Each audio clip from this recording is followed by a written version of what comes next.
The sand was the color of rust and bone, and it got into everything. Marcus Hayes tasted it in his teeth, felt it grinding between his skin and body armor, watched it swirl in the November wind that cut through Fallujah like a blade. The city burned in the distance, black smoke rising against the sky, too blue for war. He pressed his back against the crumbling wall of what used to be someone's home, maybe a shop, and tried to count his breathing while the world exploded around him. The IED had flipped their Humvee like a toy. Marcus remembered the sensation of weightlessness, the terrible silence before the crash, then screaming metal and his own voice joining the chorus. He crawled out through the shattered window, pulled Jenkins with him, left a trail of blowout in the sand that looked black in the harsh sunlight. Now they were pinned down in this skeleton of a building while insurgents fired from 3 directions, and the radio crackled with static, instead of the air support they desperately needed. Lance Corporal Marcus Hayes was 29 years old and starting to understand that today might be the day he died far from Pennsylvania, far from anyone who would remember his name 6 months after the memorial service. The thought didn't terrify him as much as it should have. War had a way of making death feel inevitable, even boring. What terrified him was the family huddled in the corner of this ruined building, a woman and 3 children who'd been trapped here when the fighting started, who looked at him with eyes that expected nothing and everything at the same time. The woman couldn't have been older than 30, but looked 50. War-age people in ways peacetime never could. She held the smallest child against her chest, a girl maybe 3 years old who'd stopped crying an hour ago and now just stared with a blank expression of shock. The 2 boys, 8 and 10 if Marcus had to guess, crouched beside their mother and flinched every time bullets chipped away more of the wall above their heads. The older boy had pissed himself. Marcus pretended not to notice. Jenkins was hit bad. The kid from Ohio with the terrible jokes and a girlfriend back home who sent him cookies that always arrived as crumbs kept trying to apply pressure to the wound in his thigh, but his hands shook too hard to be effective. Marcus had field-dressed it as best he could, but the bleeding wouldn't stop and Jenkins' face was getting that waxy pale color that meant shock was setting in deep. The rules of engagement were clear. Civilians in the operational area, threat assessment uncertain, air support unavailable, squads scattered across 3 blocks. Protocol dictated they hold position, wait for extraction, minimize civilian interaction to avoid compromising the mission. Marcus looked at the woman and her children, then at Jenkins bleeding out on the floor, then at the doorway where insurgent fire kept them trapped like animals in a cage. Sometimes the right choice and the lawful choice weren't the same thing. His father had told him that once, back when Marcus was 16 and trying to understand why his old man had walked away from the police force. That conversation felt like it happened to someone else in a different lifetime. But the principle held. There was what the manual said and what a man had to do to look at himself in the mirror afterward. Marcus made his decision. He grabbed a smoke grenade from his vest and pulled the pin with his teeth like they did in movies. Except movies never showed how the smoke tasted or how your eyes watered, or how throwing it meant exposing yourself to incoming fire for 3 full seconds that stretched into eternity. The canister clattered into the street and hissed thick gray clouds that would give them maybe 30 seconds of cover if they were lucky, 15 if they weren't. He hauled Jenkins up with one arm, grabbed the woman with the other, and screamed at her in English she probably didn't understand, but the tone was universal. The boys understood. They grabbed their sister and followed their mother as Marcus dragged them all toward the back wall, where there used to be a window before artillery made everything in Fallujah into abstract art. The insurgent fire intensified. They knew something was happening in the smoke, knew their trapped prey was making a move. Marcus felt a round pass so close to his head that the displaced air made his ear ring. Another punched through his pack and destroyed his last canteen. He kept moving because stopping meant dying, and dying meant leaving these people to whatever came next. They made it to the alley. Marcus shoved the family toward what he hoped was friendly territory, 3 blocks east, and turned back for Jenkins. The smoke was clearing. He could see shapes moving through it, hear shouted Arabic that didn't sound friendly. His M4 was almost empty. He had maybe 1 magazine left and a knife that had belonged to his grandfather in a war that felt cleaner in retrospect, even though it probably wasn't. That's when Corporal Tommy Rodriguez appeared out of the smoke like something out of a vision. Tommy was 41 years old, had a wife in San Diego, and a son who played Little League and had no business being in Iraq except the Marine Corps didn't care about your business, only your duty. He'd been 3 buildings over when the IED hit, had fought his way through 2 blocks of hostile territory to reach his squad, and now he stood in that alley with his rifle up and his face set in the expression of a man who'd already made his peace with whatever came next. Their eyes met, no words necessary. Tommy nodded toward Jenkins and the direction the family had run. Marcus understood. He grabbed Jenkins and moved while Tommy laid down, covering fire that sounded like the end of the world compressed into bursts of automatic rhythm. Marcus made it 20 feet. 30. The alley bent left, and suddenly there were Marines. Beautiful goddamn Marines from another unit who'd heard the firefight and were advancing to support. Marcus handed Jenkins off and turned back for Tommy. He was already falling. 3 rounds center mass. The body armor might have caught 2, but the third went through the gap under his arm where the plates didn't cover. Tommy went down on one knee, then the other, almost graceful about it. He looked at Marcus from 30 yards away, through clearing smoke, and he smiled. Actually smiled. His lips moved. Marcus couldn't hear the words over the gunfire, but he could read them easy enough. "You owe me a beer, Stone." That's what the squad called him, Stone, because nothing rattled him, nothing broke him. He just absorbed everything and kept moving forward. Tommy had given him that nickname after Marcus walked through a minefield to recover a fallen Marine's body for transport home. The name stuck. Except now, Tommy was bleeding out in a Fallujah alley, and Marcus was screaming his name and trying to reach him, but the Marines were holding him back, and the insurgents were closing in, and Tommy just kept smiling that sad smile like he already knew how this ended. The medevac helicopter took Tommy Rodriguez away from Fallujah. He died somewhere over the desert before they could get him to the field hospital. 37 minutes after he took those bullets meant for Marcus Hayes. They gave him a Purple Heart and a Bronze Star with Valor and sent his body home to San Diego, where his wife received a folded flag and his son got a shadow box with his father's medals that would never compensate for the empty chair at the dinner table. Marcus attended the funeral. He met Tommy's wife, Elena, and shook her hand and couldn't think of anything to say that didn't sound hollow. He met Tommy's son, 12-year-old Tommy Jr., who everyone called Reaper, because he was obsessed with comic books and dark humor even before his father died. The kid looked at Marcus with eyes that held no blame, but also no forgiveness, because there was nothing to forgive. Just the random cruelty of bullets finding soft tissue in a war that shouldn't have happened in the first place. Elena pulled Marcus aside after the service. She was small and fierce and holding herself together with what looked like pure spite against a universe that had taken her husband. She pressed something into his hand. Tommy's knife. The one he'd carried through 2 tours, the one with electrical tape wrapped around the grip and his initials scratched into the blade. He would have wanted you to have it. Her voice was steady, but her eyes were oceans. "Promise me something." Marcus waited. He owed this woman everything and nothing. No debt could balance the scales. Don't waste it. Whatever he bought you with his life, don't waste it. Marcus Hayes carried that knife for the next 18 years. It rode in a sheath on his belt through his remaining months in Iraq, through his discharge and his journey home, through his wandering years when he couldn't figure out how to be a civilian, through his decision to join a motorcycle club where other veterans gathered because they couldn't quite let go of brotherhood and purpose. The knife was there when he made his promises to his sister Rachel. It was there when he started hunting men who hurt women. It was there on a cold November night when he walked into Rose's Diner on Route 44 and saw a predator stalking prey and knew he couldn't walk away. Some debts could only be paid in blood. Others could only be paid forward, one intervention at a time, until the day you died or the world stopped needing men willing to stand between the innocent and the wolves. Marcus figured he'd know when that day came. Until then, he kept moving forward, like a man carrying a dead friend's knife and a living promise. The fluorescent lights in Rose's Diner hummed with that particular frequency that got into your skull and stayed there. Marcus sat in booth 7, the one in the back corner, with a clearer view of both entrances and all the windows, and let the terrible coffee warm his hands while his eyes tracked everything that moved. Old habits, Marine habits, the kind of awareness that never quite shut off even 15 years after his last patrol. The diner was pure Americana and decay.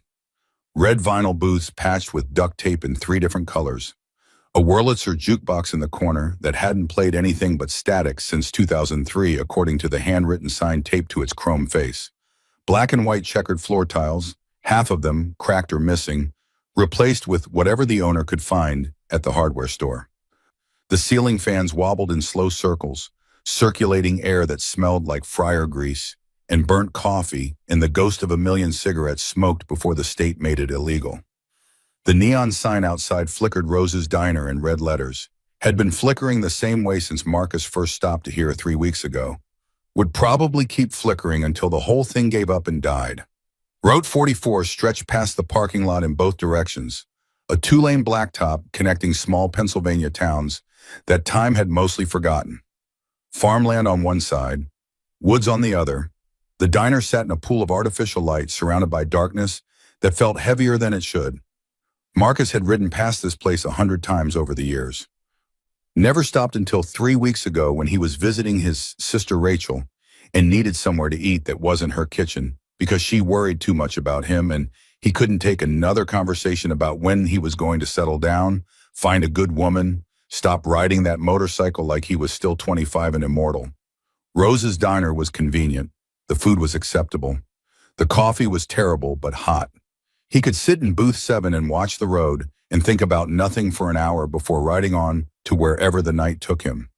Except 3 weeks ago, he'd noticed Ryan Walsh. 3 weeks ago, the convenience became a mission. 3 weeks ago, Marcus Hayes stopped being a man passing through and became something else. A watcher, a hunter, a guardian whether anyone asked for it or not.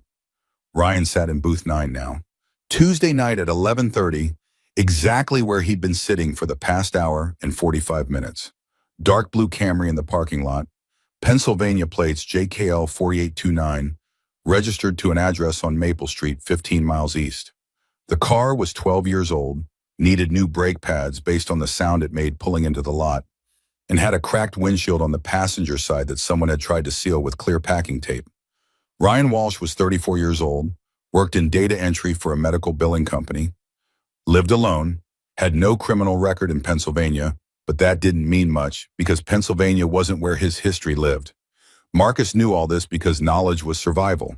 In Fallujah, he'd learned to identify threats by the way a man walked, the way he held his hands, the angle of his shoulders when he watched something he wanted. Civilians thought war was about guns and explosions. War was about information, about reading people like maps, about knowing which doorways hid death and which ones just hid frightened families trying to survive another day. That skill transferred. Marcus could look at a man in a diner and see the predator underneath the normal surface, could track patterns, could recognize hunger that had nothing to do with food. Ryan Walsh hadn't touched his burger in over an hour. The fries had gone cold and congealed.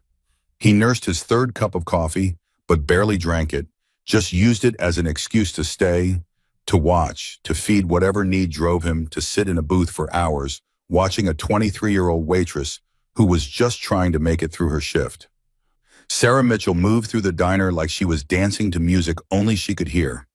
Not graceful exactly. Tired. Her feet hurt. Marcus could tell by the way she favored her left side when she thought no one was watching. Her blonde ponytail had started the shift neat and professional, and now strands escaped to frame a face that was pretty in an exhausted way. She wore the standard uniform, black pants and a white button-up shirt with roses embroidered on the pocket in red thread that was coming loose. Coffee stains on her right cuff, a small burn scar on her forearm from the grill. Her name tag was crooked. She smiled at the elderly couple in booth 2 when she refilled their coffee. Real smile, not the customer service mask most waitresses wore. She asked about their grandson's baseball game. Remembered he played shortstop.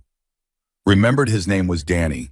The old man's face lit up, talking about a kid's little league career, and Marcus watched Sarah listen like it mattered, like she actually gave a damn about this stranger's family, in a way that made the old man sit a little straighter, made his wife reach across the table and squeeze his hand. That kindness was going to get her killed if someone didn't intervene. Marcus had seen it before. Predators like Ryan Walsh didn't pick the mean ones, the hard ones, the women who walked through the world with armor up. They picked the kind ones, the ones who smiled and remembered names and made people feel seen. The ones who were raised to be polite, to give second chances, to assume good intentions. The ones who wouldn't trust their own instincts, screaming danger until it was too late. Sarah approached Marcus's booth. She held the coffee pot in her left hand, her right hand free, always keeping one hand free to catch herself if she stumbled, to grab something if a customer got aggressive. Small survival habits she probably didn't even realize she'd developed. Her eyes were brown. They looked tired but alive, still fighting. "Anything else, hun?" Her voice was smoother than the situation deserved. A waitress voice, friendly but not familiar. The Han was automatic, Southern training from a mother who'd probably taught her that hospitality was a virtue. "I'm good. Thank you, ma'am." Marcus kept his voice level, polite. He'd learned over the years that his size in the leather vest made people nervous. Hell's Angels patches, Death's Head insignia, the whole outlaw image that most civilians only knew from movies and news reports about gang violence. Adding courtesy helped. "Yes, ma'am. No, ma'am. Please and thank you." His mother had beaten manners into him before the Marine Corps reinforced them. Show respect until someone proves they don't deserve it. Then show them what happens when respect runs out. Sarah smiled at him. Just a small professional smile, but it reached her eyes. She'd decided at some point that he wasn't a threat despite the leather and the patches and the knife on his belt, that she definitely noticed even if she didn't say anything. Marcus wondered what that said about her judgment. Wondered if she'd smile at Ryan Walsh the same way if he ever worked up the courage to actually talk to her instead of just watching from across the diner like a spider studying a moth. She moved on to the truck driver at the counter. Big guy, probably hauling freight between Pittsburgh and Harrisburg, stopping for coffee and whatever passed for pie in this place. He had his headphones in, bobbing his head to music Marcus couldn't hear, oblivious to everything except his phone and his caffeine. Wouldn't be any help if things went wrong. The elderly couple was packing up to leave, putting cash on the table, and counting out exact change the way old people did. Like every dollar mattered because it probably did.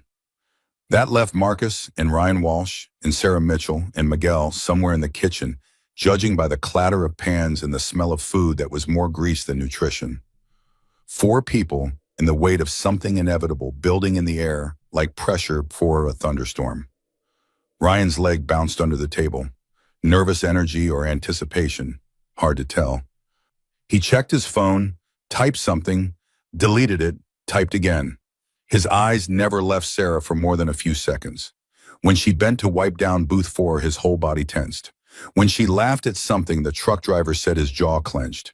When she disappeared into the kitchen, his hand reached for his coffee cup, then stopped halfway, like he'd forgotten what he was reaching for. Marcus had seen that before too.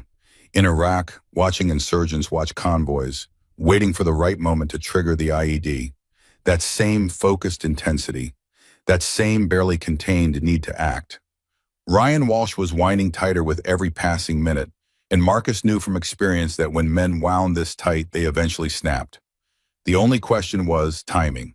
The parking lot outside held 5 vehicles. The elderly couple's Buick, ancient and pristine, the truck driver's semi idling in the far corner. Marcus's Harley parked close to the entrance where he could reach it fast. Sarah's bus stop was 100 yards up Route 44, visible from where Marcus sat, a concrete bench under a streetlight that flickered worse than the neon sign. And Ryan's Camry, dark blue, engine running, parked directly in front of the bus stop like a statement, like a promise, like he'd stopped pretending this was coincidence. 3 weeks Marcus had been watching this play out. 3 weeks of the same pattern repeating with minor variations. Ryan showing up whenever Sarah worked, staying until her shift ended, following her to the bus stop, tailing the bus for 2 or 3 stops before peeling off, learning her routine, mapping her vulnerabilities, working up to whatever came next. Tonight felt different. Tonight the pretense had dropped. Tonight Ryan's car sat blocking the bus stop and his leg bounced under the table and his eyes held something harder than obsession, something closer to decision. Tonight was the night it escalated.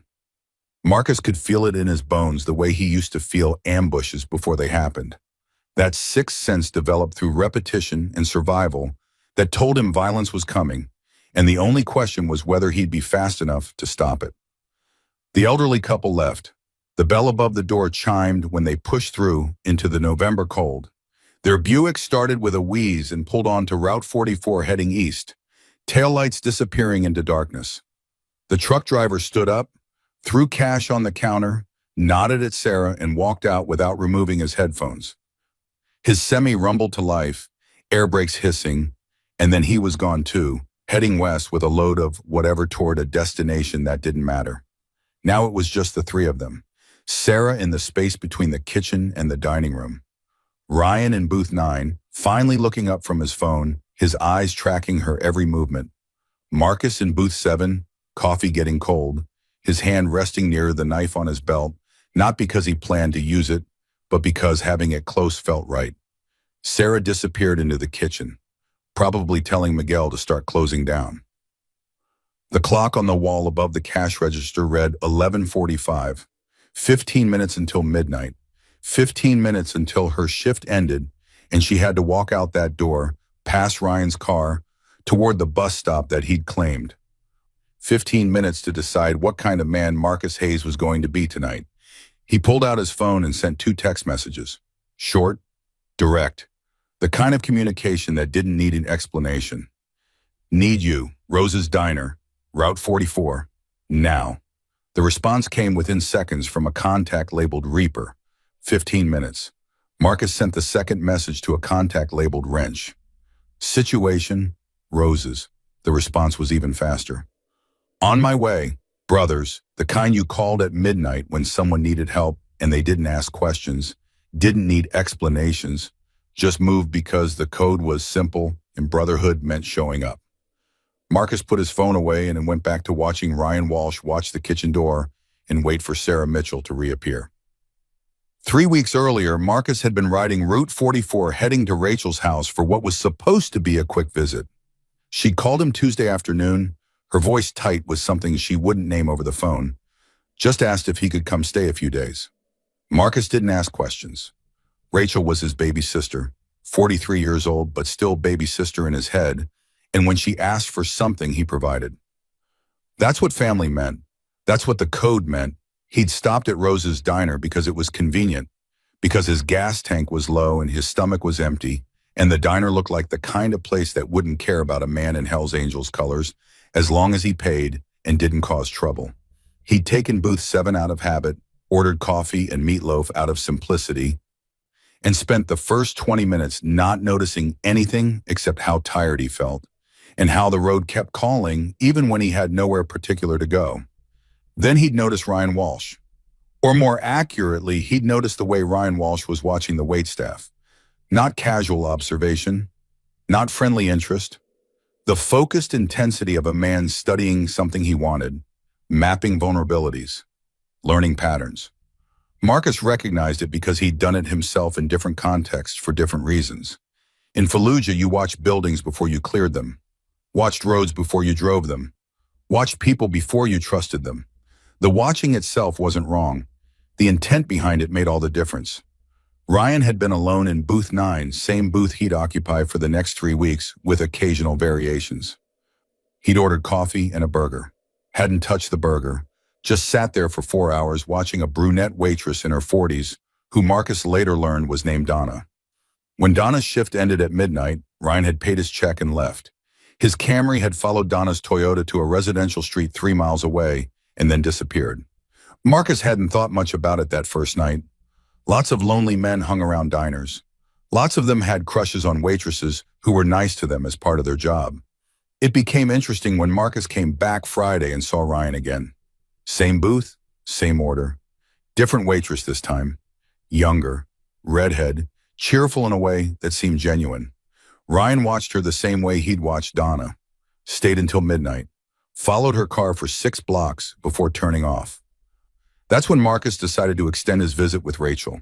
That's when professional interest became mission focus. That's when he started gathering information the way the Marine Corps had taught him and the motorcycle club had reinforced. License plate numbers, facial recognition through public databases. Credit card records weren't accessible, but social media was. And Ryan Walsh had a Facebook page he'd stopped updating 2 years ago, but the old posts told stories. Locations in Albany, Photos at Portland coffee shops, check-ins in Seattle, always moving, always alone, always posting vague philosophical garbage about nice guys and women who didn't appreciate good men and how the world was unfair to genuine people. Marcus ran the pattern through Rachel's network. His sister had built something over the past 15 years, a loose confederation of survivors and advocates who shared information that law enforcement couldn't or wouldn't track across jurisdictions. Women who'd been stalked, assaulted, harassed, men who'd served time for domestic violence and gotten out and moved states and started fresh because the system treated each case as isolated instead of seeing the pattern. The network saw patterns. The network connected dots. The network had flagged Ryan Walsh 3 days after Marcus submitted his name. Amanda Torres in Albany. Restraining Order 2019. Ryan Walsh had asked her out after meeting her at a coffee shop where she worked. She'd said no politely. He'd shown up at that coffee shop every day for 2 months, sent flowers to her apartment, called her cell phone 47 times in 1 week. Amanda had filed for a restraining order. Ryan had complied, then moved to Portland, Jennifer Park in Portland. Stalking charges 2021. Ryan had fixated on her after she served him at a bookstore cafe, followed her for 4 months, showed up at her work, her gym, her best friend's apartment. Jennifer had filed charges. Ryan's lawyer had contacted Jennifer's lawyer with a message about making her life difficult if she pursued prosecution. Jennifer had dropped the charges. Ryan had moved to Seattle. Emma Rodriguez in Seattle. No official record because she never filed. Just moved states instead. Changed her name. Started over.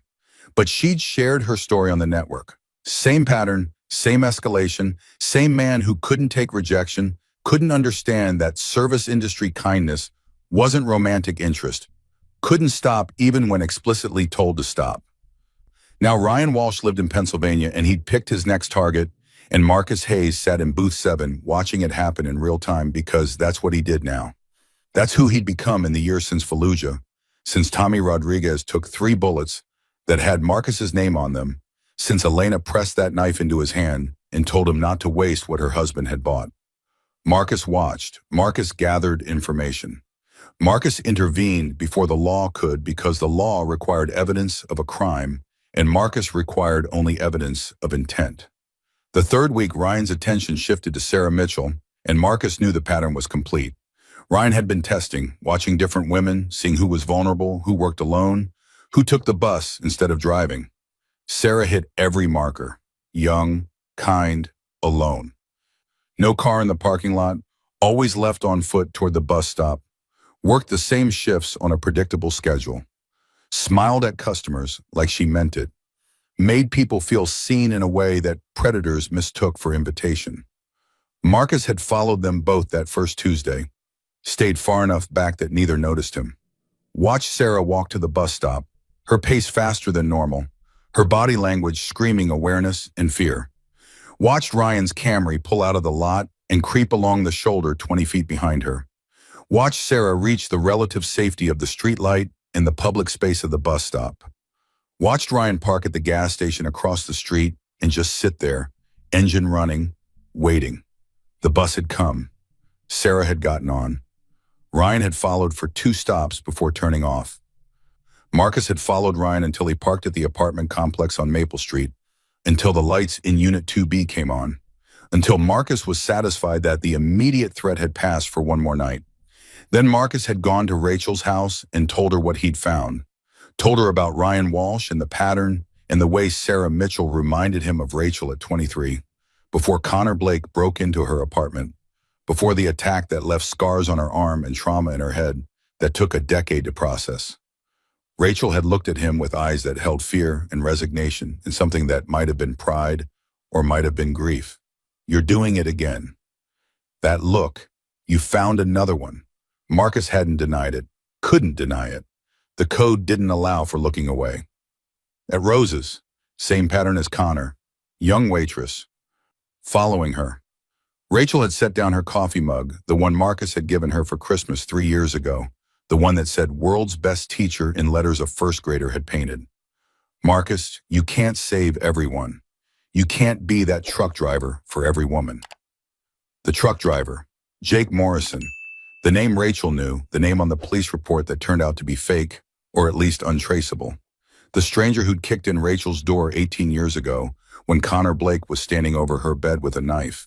The man who'd pulled Connor off her and held him until police arrived and then disappeared before anyone could thank him properly. The man Marcus had spent 5 years trying to find, tracking dead-end leads and wrong addresses and disconnected phone numbers. The ghost who'd saved his sister's life and vanished like smoke. Why not? Marcus had asked Rachel that night, the question rhetorical because he already knew her answer and she knew he'd keep doing this regardless. He was for you. Rachel hadn't argued. She'd just pulled up the network database on her laptop and added Sarah Mitchell's information to the watch list. Added Rose's diner to the locations being monitored. Added a note that Marcus Hayes was on site and assessing threat level. The network would spread the word. If Ryan Walsh escalated, if he made a move, if Sarah needed help beyond what Marcus could provide alone, the brothers would know. The network would activate. The system that law enforcement couldn't create because of jurisdictional limitations and privacy laws and bureaucratic inertia, the survivors had built in shadow and silence. The silent watch, that's what they called it. No website, no public presence, just survivors sharing information and bikers willing to stand between predators and prey. 23 states now, over 400 riders, connected through encrypted messaging and face-to-face meetings and a code that said some debts could only be paid forward. Marcus had spent 3 weeks watching Ryan Walsh watch Sarah Mitchell. 3 weeks gathering evidence that would never hold up in court, but painted a picture clear as day for anyone willing to look. 3 weeks waiting for the inevitable moment when watching became action, when Ryan stopped being a creepy customer and became an active threat. Tonight was that moment. Marcus could feel it like he used to feel IEDs before they detonated. That sixth sense developed through survival and pattern recognition. Ryan's car blocking the bus stop. His agitation visible in every nervous gesture. The way his eyes tracked Sarah with ownership instead of interest. Tonight was the night it stopped being surveillance and became confrontation. Sarah emerged from the kitchen carrying 2 plates, probably the last order of the night. She served them to a couple Marcus hadn't noticed come in, young and tired looking, holding hands across the table like they were anchor points for each other. Sarah smiled at them, asked if they needed anything else. The woman shook her head. The man said they were good. Sarah left the check face down and moved on to start her closing duties. She wiped down empty tables, refilled salt shakers, checked the coffee machine. Small tasks that kept her moving, kept her from thinking too hard about what came when midnight hit, and she had to walk out that door. Marcus saw it in her body language. The way she slowed down near the end of each task, reluctant to finish, reluctant to move on to the next thing because finishing meant getting closer to 12 o'clock in the parking lot and Ryan Walsh's Camry sitting there like a promise she didn't want kept. The young couple ate quickly and left. The bell chimed, their car started, taillights disappeared. Now it really was just the 3 of them, plus Miguel in the kitchen, and Marcus knew with absolute certainty that when Sarah walked out that door in less than 10 minutes, Ryan would be waiting, and this would end one of 2 ways. Either Sarah got hurt or Marcus intervened. No third option, no middle ground. Just the choice between action and regret. He thought about Tommy Rodriguez bleeding out in a Fallujah alley. Thought about the family Marcus had saved because Tommy bought him the time to get them out. Thought about Elena pressing that knife into his hand and telling him not to waste what her husband's life had purchased. Thought about Rachel's scars and the truck driver who'd saved her and the promise Marcus had made to become that truck driver for anyone who needed it. The clock above the register showed 11:52, 8 minutes to midnight. Sarah disappeared into the kitchen one more time. Miguel's voice carried out, saying something in Spanish Marcus didn't catch. Sarah laughed, but it sounded forced.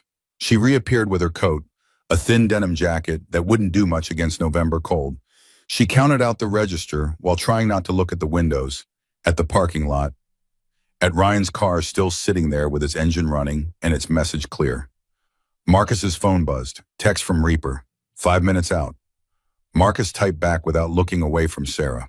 Park around back, wait for my signal. Another buzz, wrench this time. 3 minutes. Marcus sent the same reply. The brothers were coming. The cavalry was almost here.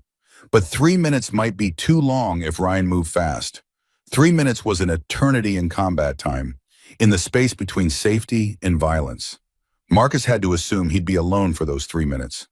Had to assume the only thing between Sarah and whatever Ryan had planned was an ex-Marine with a dead friend's knife and a promise he intended to keep. Sarah finished with the register. She put on her jacket. She looked at the clock, and Marcus saw her shoulders rise and fall, saw her taking a breath to steady herself, saw her making the decision to walk out that door, because what choice did she have? Stay in the diner forever? Call the police who'd already told her they couldn't help? Ask Miguel to walk her out when he had his own family to get home to, and midnight was already late? She looked around the dining room, looked at Ryan in booth 9, his eyes on her, unwavering. Looked at Marcus in booth 7, the big man in leather who'd been coming here for 3 weeks now, who'd always been polite, who'd always left good tips, who looked dangerous but felt somehow safer than the alternative. Their eyes met. Marcus saw the calculation happening behind hers, saw her weighing options, saw her making a choice that probably terrified her but felt necessary. She walked toward booth 7. Her hands trembled. She carried the coffee pot even though Marcus's cup was still full, needed the prop, needed an excuse to approach him. She got close enough that he could smell her perfume under the diner grease and coffee smell.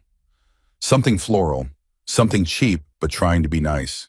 Something a 23-year-old working 2 jobs and going to community college could afford.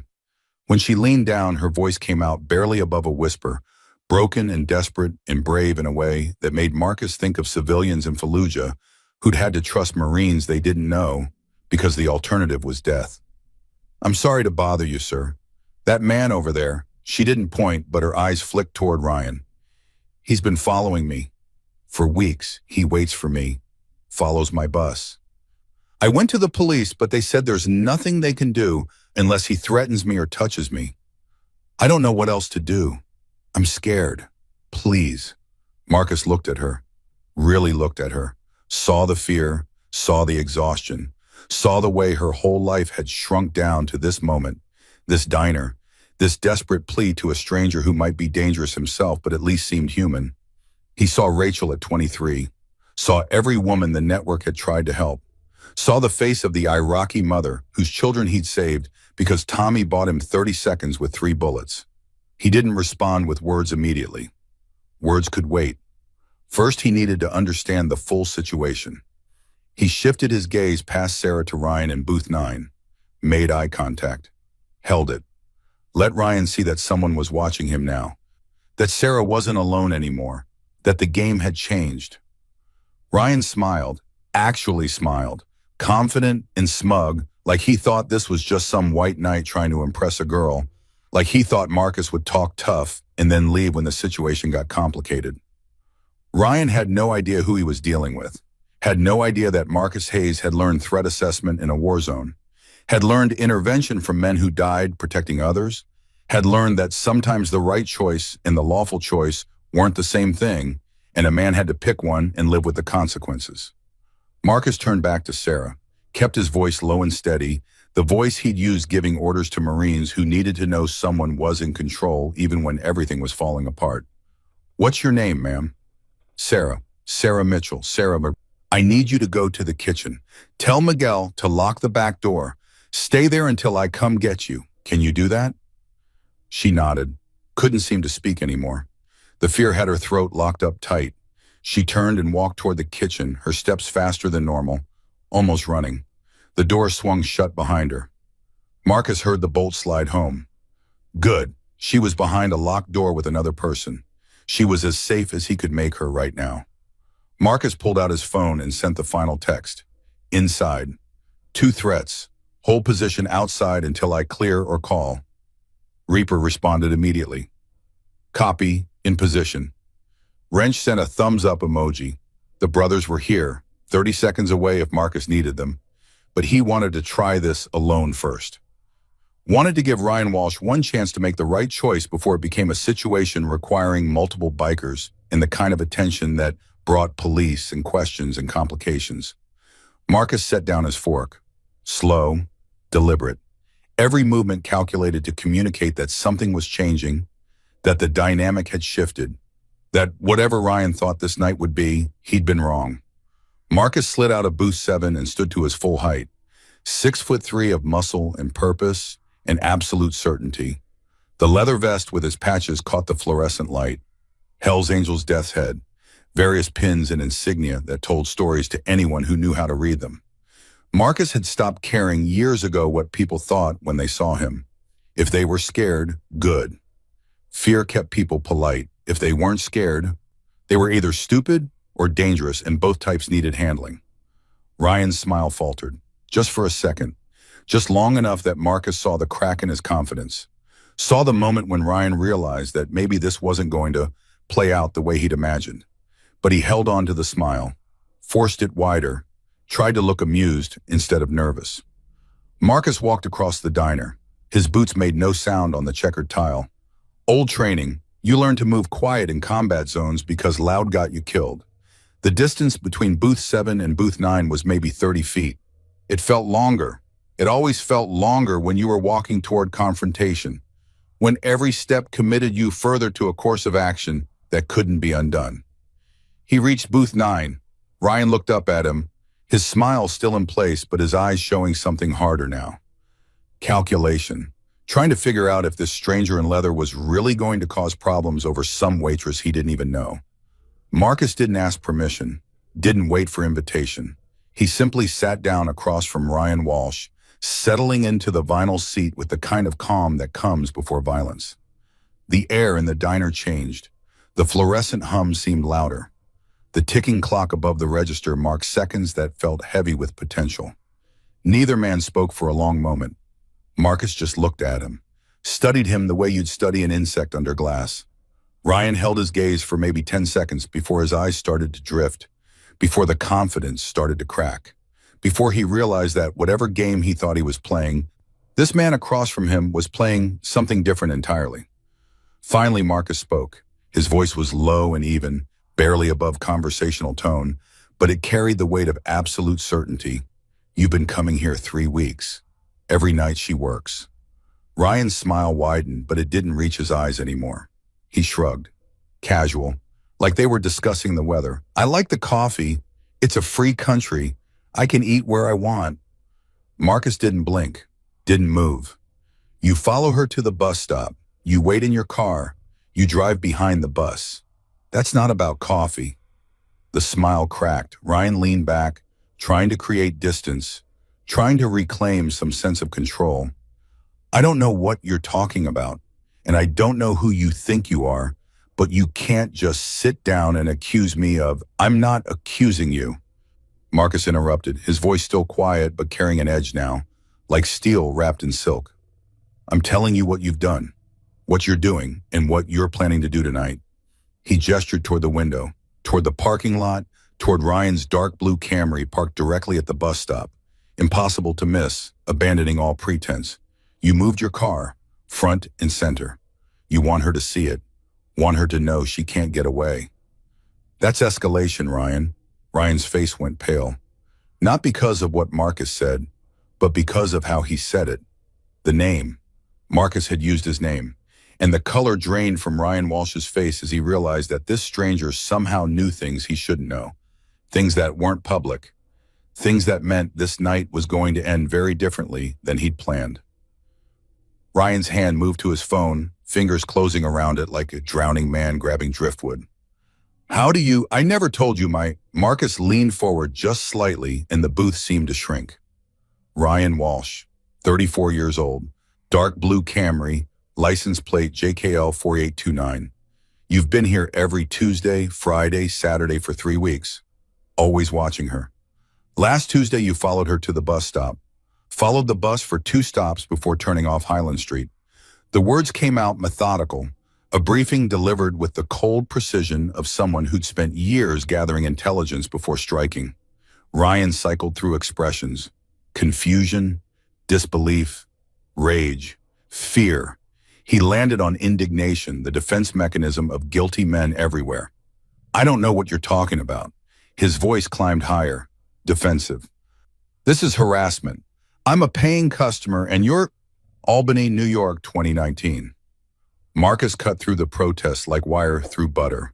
Amanda Torres took out a restraining order against you, said you followed her for 2 months after she turned you down, showed up at her work, sat outside her apartment. Ryan's mouth worked but produced no sound. The color fled his face in a wave, leaving him gray under the fluorescent glare. His phone clattered onto the table. Forgotten. Portland, Oregon, 2021. Marcus continued in that same measured cadence, each syllable a hammer blow. Jennifer Park filed stalking charges. Dropped them 3 weeks after you moved. You have a pattern, Ryan, and patterns don't break themselves. The silence felt thick enough to suffocate in. Fluorescent tubes hummed their mechanical hymn. The clock ticked its relentless march. In the kitchen, Miguel closed down, unaware that 20 feet away, a man's carefully constructed anonymity was disintegrating. Ryan's jaw worked. You can't. There's no way you could know that. That information isn't public. His breathing came faster, shallower. I'm not doing anything illegal here. You can't prove, I don't need to prove anything. Marcus held his gaze, steady as granite. I just need to know. And I know. The diner door opened with its cheerful bell, and November cold rushed in with two figures who moved like they'd trained for room entry, who assessed threats in the heartbeat most people needed just to process what they were seeing. Leather vests identical to Marcus's, Hell's Angels patches, the kind of men who made civilians check exits and cops reach for badges. Tommy Rodriguez Jr. came through first, 30 years old but carrying decades more in his eyes, moving with the coiled efficiency of someone who'd learned violence young and metabolized it into purpose. His father's combat knife rode on his belt, electrical tape still wrapped around the grip where Tommy Sr. had held it in Fallujah, initials still scratched into the blade. Marcus had watched Elena give that knife to her son on his 18th birthday, watched the kid hold it and weep and then square his shoulders like he was accepting a commission. Jake Morrison Jr. followed half a beat behind, wrenched to everyone in the network because he could resurrect dead engines and read surveillance footage like scripture. 42 years old, built like someone who wrestled machinery for a living, tattoo sleeves telling stories in ink his voice never would. He'd inherited his father's PI skills before the old man switched to driving trucks to escape the warrants that came with bending rules to help people the system ignored. Wrench had taken those skills and aimed them at predators. Neither man spoke. They didn't need dialogue. Years of riding together, working together, showing up when brothers called because the code was simple and brotherhood meant presence. They crossed to booth 9 with purpose, their boots loud on tile, and sat down flanking Ryan Walsh without asking permission. Boxing him in, closing exits, narrowing options. Ryan tried to stand, but hands landed on his shoulders. Not violent, not aggressive, just firm enough to communicate that standing wasn't on the menu. Sit down. The words came soft but heavy, weighted with years of watching his mother cry for a father who'd never walk through the door again. Weighted with the legacy of a man who'd taken bullets for strangers because protection mattered more than survival. Ryan sat, his eyes darted between three bikers, hunting for weakness, for opening, for some angle that would return control to his hands. He found nothing.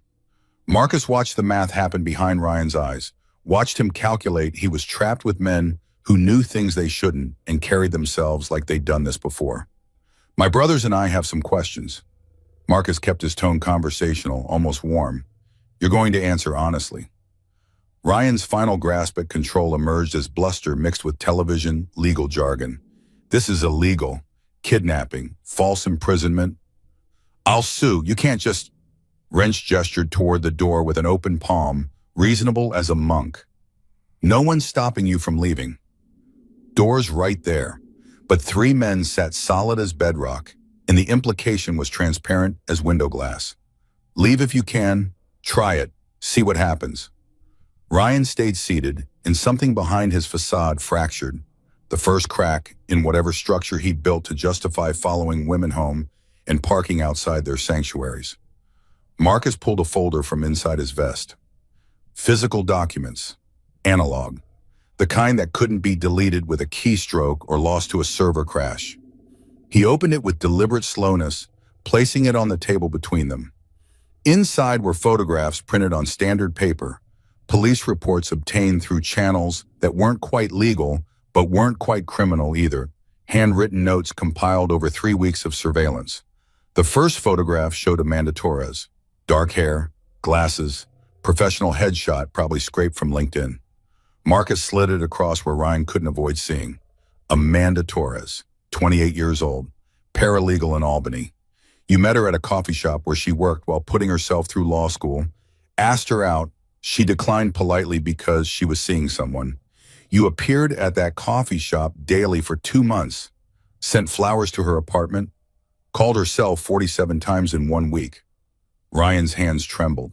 He reached for his coffee cup, but nearly knocked it over, caught it at the last instant with both hands wrapped around it like it could anchor him to reality. The police report came next. Official paperwork with case numbers and dates and Amanda's statement written in the clinical language law enforcement used to describe terror. Restraining order granted.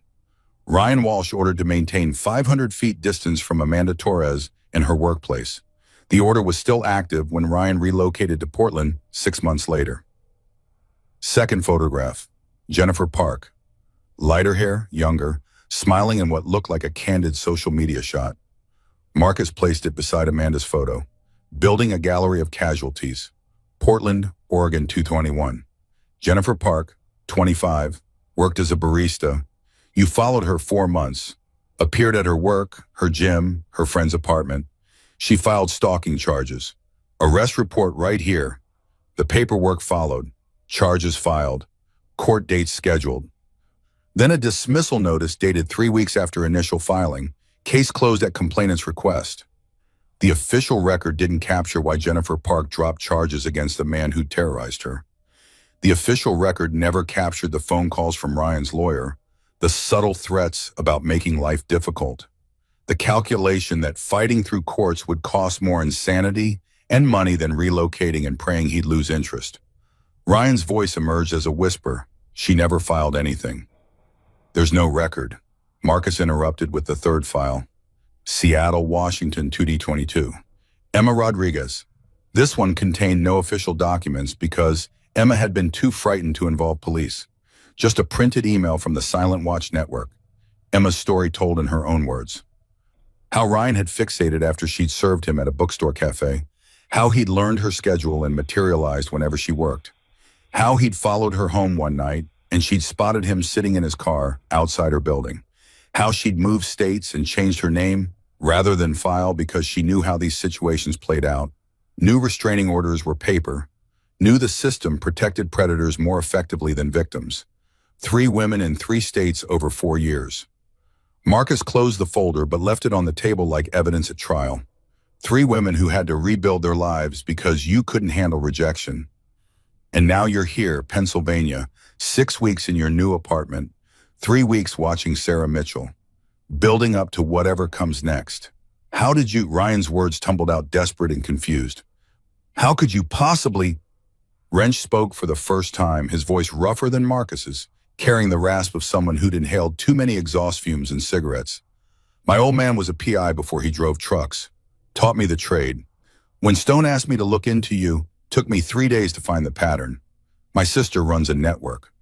Reaper leaned back casual but coiled, a spring waiting for release. Survivors of stalking, assault, domestic violence. They share information across state lines. Cops don't talk to each other. We do. The Silent Watch. Marcus let the name hang suspended. Let Ryan understand this wasn't 3 random bikers harassing a customer. This was organized, coordinated. A shadow infrastructure tracking predators the way law enforcement should but couldn't because of jurisdiction and bureaucracy and privacy laws that shielded stalkers better than their targets. You moved here 6 weeks ago. Apartment on Maple Street, Unit 2B. We've been watching since day 1, waiting to see who you'd pick. Ryan's face had gone from pale to ash. His hands lay flat on the table now. Fingers spread like he was trying to ground himself against reality collapsing. When you picked Sarah, we knew it was time. Marcus's mind flashed to Fallujah unbidden, the way war memories always arrived uninvited and unwelcome. He was back in that ruined building with the family huddled terrified and Jenkins bleeding out, an insurgent fire dismantling walls that were supposed to provide cover. He remembered the choice. Wait for clearance through proper channels and watch civilians die, or breach protocol and act because sometimes right and lawful weren't synonyms. He'd chosen action. Tommy Rodriguez had died, buying him time to extract that family. Elena had pressed Tommy's knife into Marcus's palm and told him not to waste what her husband purchased with his life. Every intervention since had been payment on that debt. Every protected woman was another installment toward a balance that could never settle but had to be acknowledged. The parallel wasn't subtle. The system said, wait until Ryan commits a crime. Wait until he touches Sarah. Wait until there's evidence through violence.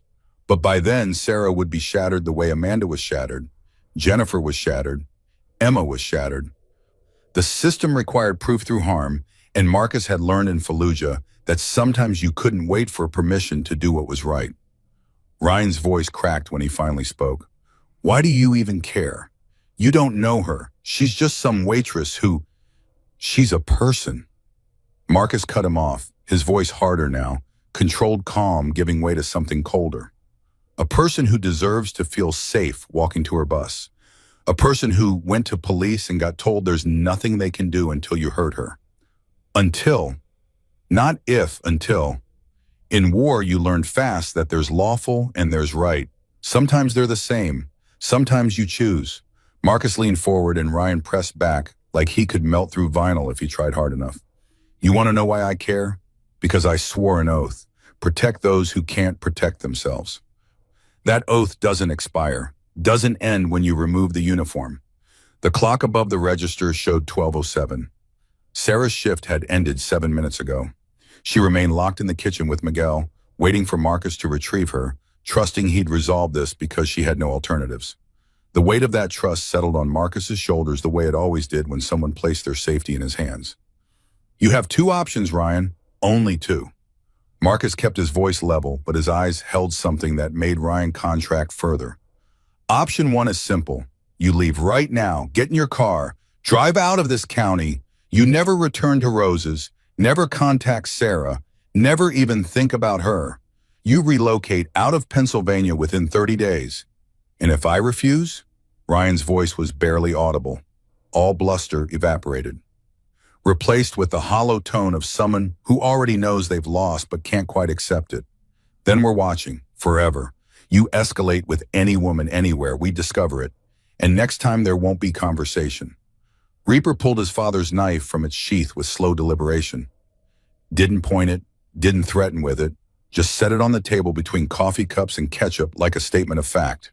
The blade caught fluorescent light. The electrical tape around the grip was worn smooth from decades of handling. Tommy Rodriguez Sr. had carried that knife through 2 Iraq tours before it killed him, saving Marcus Hayes. Now his son carried it as a reminder that some fights weren't about law, they were about honor. My old man died protecting innocence. Took a bullet meant for stone here. Reaper's voice was quiet but carried the weight of loss that never fully heals. I carry this to remember some fights aren't about winning. They're about standing even when it costs everything. What's it gonna be, Ryan? Wrench's hand rested near the knife, not touching, but implication clear. Honor or consequence? Ryan's eyes fixed on the knife like it was a viper coiled to strike.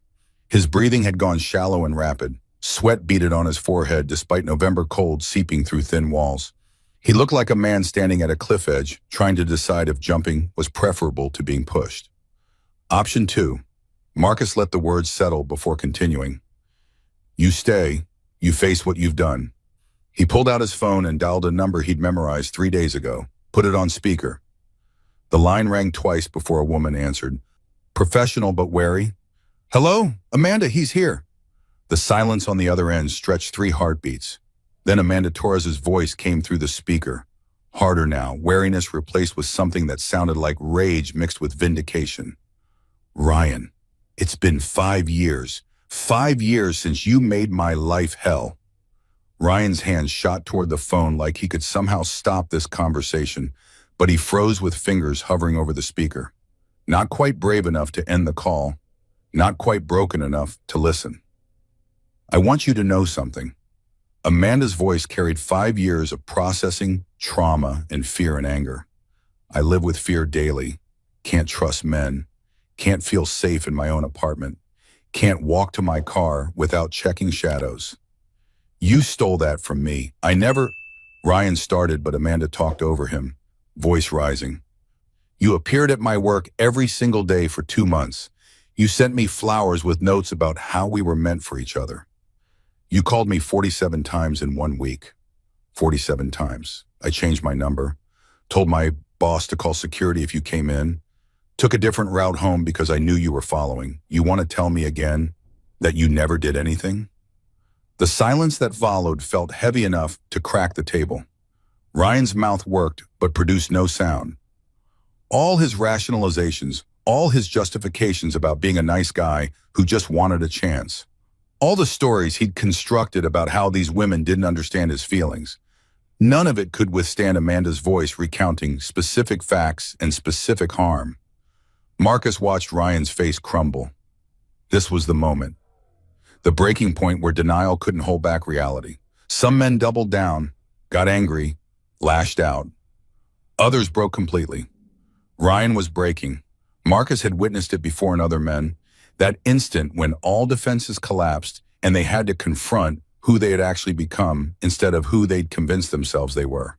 You're going to turn yourself in. Amanda's voice was steady now, delivering terms like a prosecutor. Tonight, full confession to police. Albany, Portland, here. All of it. There's no evidence. Ryan's protest emerged weak, a final desperate grasp at escape. It's been years, they won't. I'll file a formal complaint. Jennifer will too. We're both willing to testify. With your confession, it'll stick. Marcus ended the call before Ryan could respond. The silence in the diner felt absolute. Even the fluorescent hum seemed muted. Reaper picked up his father's knife and slid it back into its sheath with deliberate slowness, the scrape of metal against leather loud in the quiet. You confessed to all 3 cases. Marcus laid out terms with precision of someone who'd planned for multiple outcomes and was executing the one causing least harm while achieving maximum justice. Albany, Portland, Seattle, full allocution. You serve your time, maybe 2 to 3 years with good behavior. When you're released, you check in with the network monthly for 5 years. You stay clean, we leave you alone. Ryan stood sudden and violent, knocking his water glass over. Liquid spread across the table, dripping onto floor in rhythm that sounded like countdown. His face had gone from gray to red. All fear transforming into rage because rage was easier than shame. Fuck this. Fuck all of you. His fist came around wild and untrained, telegraphed so obviously Marcus had time to consider 3 counters before choosing the simplest. He caught Ryan's wrist mid-swing and held it, not squeezing, not hurting, just stopping forward momentum with strength that came from 20 years of physical labor and military discipline. Don't. The word came out flat and final. Ryan tried to pull away, but Marcus's grip was iron. Tried to swing with his other hand, but Reaper was already moving, catching that wrist too. And suddenly Ryan was held by 2 veterans who'd learned restraint techniques in situations far more violent than diner confrontations. He struggled maybe 5 seconds before futility became obvious. The fight went out of him all at once, his body going slack, his head dropping forward. Sit down. Marcus released his wrist and Ryan collapsed back into the booth like a marionette with cut strings. The rage was gone, burned away in that brief, useless struggle, leaving nothing but hollow core underneath. Ryan put his face in his hands and started crying. Not manipulation, not performance. The real thing, the breakdown that happens when a man looks at his life and sees damage he caused and can't justify it anymore. I don't know how to stop. The words came out muffled through his hands, choked with tears and snot and something that might have been genuine anguish. When I see someone like her, someone kind, someone who smiles at me, I think maybe this time it'll be different. Maybe she'll see that I'm not like other guys, that I'm worth. Marcus let him talk. Sometimes men needed to confess, needed to purge poison they had been carrying. But confession didn't equal absolution. Understanding why someone hurt people didn't erase the hurt. And when they don't want me, it feels like they're saying I'm nothing, that I'll always be nothing. So I keep trying, keep showing up, because if I can just make them see, you traumatized 3 women because 'Cause your feelings got hurt. Wrench's voice cut through Ryan's spiral like cold water. I don't care about your pain. I care that you made their lives hell. Ryan looked up, face blotchy and wet. If I confess, they'll believe me? The cops, Amanda and Jennifer, will both file formal complaints. With you confessing, it'll stick.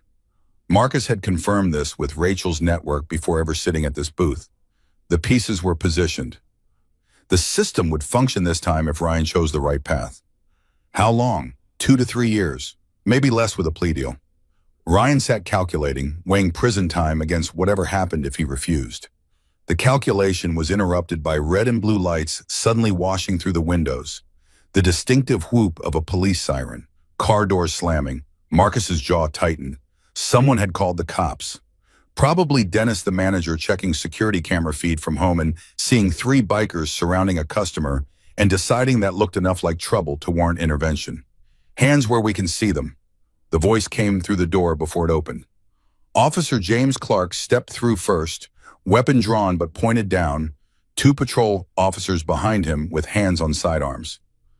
All 3 assessed the situation in a single sweep. 3 Hells Angels, 1 civilian, knife on table, clear signs of confrontation. Marcus moved slowly, deliberately, raising his hands to shoulder height. Reaper and Wrench mirrored him, military training kicking in.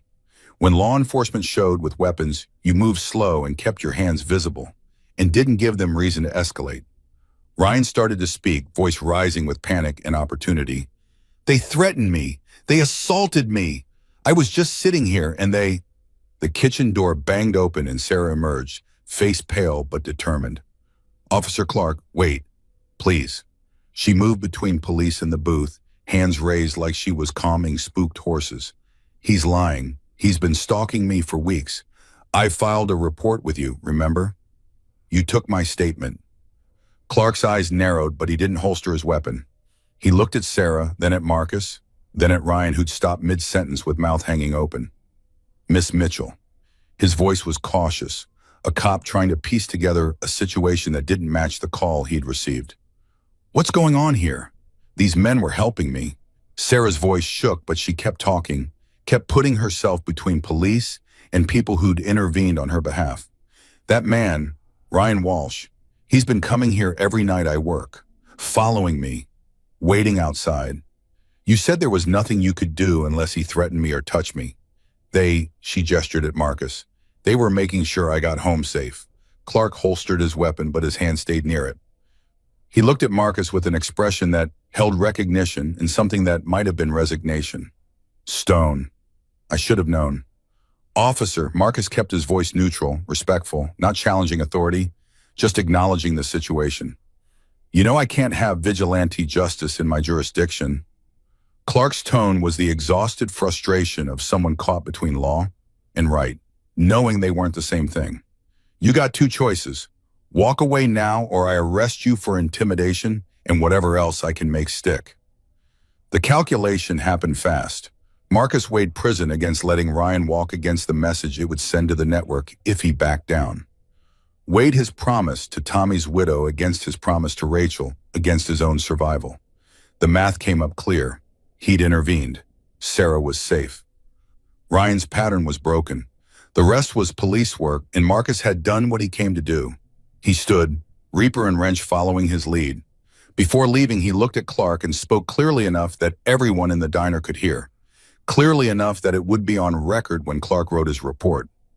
Ryan Walsh confessed to 3 cases of stalking across 3 states.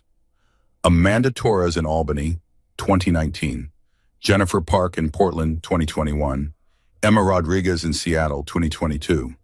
They'll file complaints. You do your job with that information, officer. That's all we ask. Clark's expression didn't change, but something shifted behind his eyes. The kind of shift that said he'd heard what wasn't being said, understood the offer being made. The silent watch was handing him a case with evidence and willing witnesses. All he had to do was follow through. Marcus walked toward the door. Sarah stood near the counter, watching him with an expression he couldn't quite read. Gratitude mixed with something else. Fear, maybe, or recognition that the man who'd saved her was also someone capable of violence. That protection and danger sometimes came in the same package. He met her eyes briefly and nodded. She nodded back. No words necessary. The November air hit him like a fist when he stepped outside. Reaper and Wrench flanked him, their boots crunching on gravel as they headed to where their motorcycles waited in shadows behind the diner. Marcus could feel Clark watching them leave, could feel the weight of the decision that cop would have to make about whether to pursue charges or let this slide. That could have gone better. Wrench's voice held dark humor as he straddled his bike. Could have gone worse. Reaper countered, starting his engine, the Harley rumbling to life with that distinctive growl. Marcus said nothing. He mounted his own bike and sat there for a moment in darkness, listening to engines idle, feeling familiar vibration through his bones. Through diner windows, he could see Clark talking to Ryan, see Sarah giving her statement, see the machinery of law enforcement grinding into motion too late to prevent trauma, but maybe in time to prevent repetition. His phone buzzed. Text from Rachel. Clark called me. Said you intervened, said it got messy. You okay? Marcus typed back with one hand while his other gripped the handlebar. Fine. Walsh is with the cops now. Sarah's safe. The response came fast. And the next one? Marcus looked at his phone screen for a long moment before responding. Always another one. That's the job. The three bikes pulled out of the parking lot together, heading in different directions, brotherhood dispersing until the next call came. Marcus rode Route 44 east toward Rachel's house, even though it was past 1 a.m. and she'd be asleep. He needed to see her, needed the reminder of why he did this, needed to see that the scars on her arm had faded, and the woman who survived was stronger than the girl who'd been attacked. The road was empty this time of night, just Marcus and the broken yellow line and darkness pressing in from both sides. His mind wouldn't let go of Sarah's face when police arrived, that mix of relief and fear. She'd been scared of him even while being grateful to him. That was the cost of being the monster who fought monsters. You saved people, but they never quite trusted you after. Never quite forgot what you were capable of. Tommy Rodriguez had died buying Marcus 30 seconds. 30 seconds to save a family. 30 seconds that had stretched into 18 years of interventions and confrontations, and nights like tonight when the system failed and someone had to stand in the gap. Elena had told him not to waste what her husband bought. Marcus didn't think this was waste, but some nights he wondered what Tommy would say if he could see what Marcus had become. Would see honor in it, or just violence in a different uniform? The knife on his belt pressed against his side with each breath. Physical reminder, physical debt. Marcus had carried it through countless situations like tonight, and it had never left its sheath because presence was usually enough. Because showing men what you could do was often more effective than doing it. But someday presence wouldn't be enough. Someday someone would push past words and threats, and Marcus would have to decide how far he was willing to go, what line he wouldn't cross, what cost was too high. He pulled into Rachel's driveway and cut the engine. The house was dark except for the porch light she left on when she knew he was coming. He sat on his bike in November cold and looked at that light and thought about truck drivers who kicked in doors to save strangers, about Marines who took bullets meant for their brothers, about a network of survivors who turned their trauma into protection for others. Rachel appeared in the doorway wearing a robe, hair down, looking every one of her 43 years in harsh porch light. She didn't say anything. Just looked at him, and he looked back, and they had the whole conversation in silence, the way siblings who'd survived trauma together could. She'd heard what happened. She knew it got messy. She wanted to know if he was okay. He didn't have an answer for that question. Hadn't had an answer for 18 years. He dismounted and walked toward the house. Rachel held the door open, and he went inside where it was warm, and Scout the dog greeted him with enthusiasm. Dogs reserved for people they loved unconditionally. Marcus sat on Rachel's couch, and she brought him coffee he didn't want and wouldn't drink, and they sat together in the kind of comfortable silence that came from shared history and shared purpose. Officer Clark called. Her voice was soft, not accusatory, just stating facts. Said you intervened, said Walsh is in custody. Said you walked away before it became something he'd have to arrest you for. Marcus nodded, stared at his coffee, watched steam rise and dissipate. Thought about Sarah Mitchell walking to that bus stop tomorrow night without Ryan Walsh waiting for her. Thought about Amanda Torres and Jennifer Park getting phone calls that the man who'd terrorized them was finally facing consequences. Thought about Emma Rodriguez sleeping easier, knowing he couldn't find her again. You can't save everyone, Marcus. Rachel had said this before, would say it again, knew it wouldn't make a difference. When is enough enough? He looked at his sister and saw the scars on her forearm, faded now but permanent. Saw the price she'd paid for a system that said, wait until violence happens before we intervene. Saw the reason he'd spent 18 years hunting men who hurt women. Never. The word came out flat but carried absolute certainty. It's never enough because somewhere tonight another woman is scared. Another predator is hunting. And someone has to stand between them. Rachel's eyes filled, but she didn't argue. Just nodded and squeezed his hand, and they sat together while night deepened outside. And somewhere Ryan Walsh was in a cell realizing his pattern was broken, and somewhere Sarah Mitchell was probably lying awake, trying to process what happened, and somewhere the next situation was already developing. The next predator choosing his target, the next call that would bring Marcus and his brothers to stand in the gap because that's what the code demanded. Some debts could only be paid forward. The road went on, and Marcus Hayes would ride it until the day he couldn't anymore, carrying Tommy's knife and Rachel's scars in the faces of every woman who'd whispered, please help me, because they had no one else to turn to. That was the cost of being a guardian.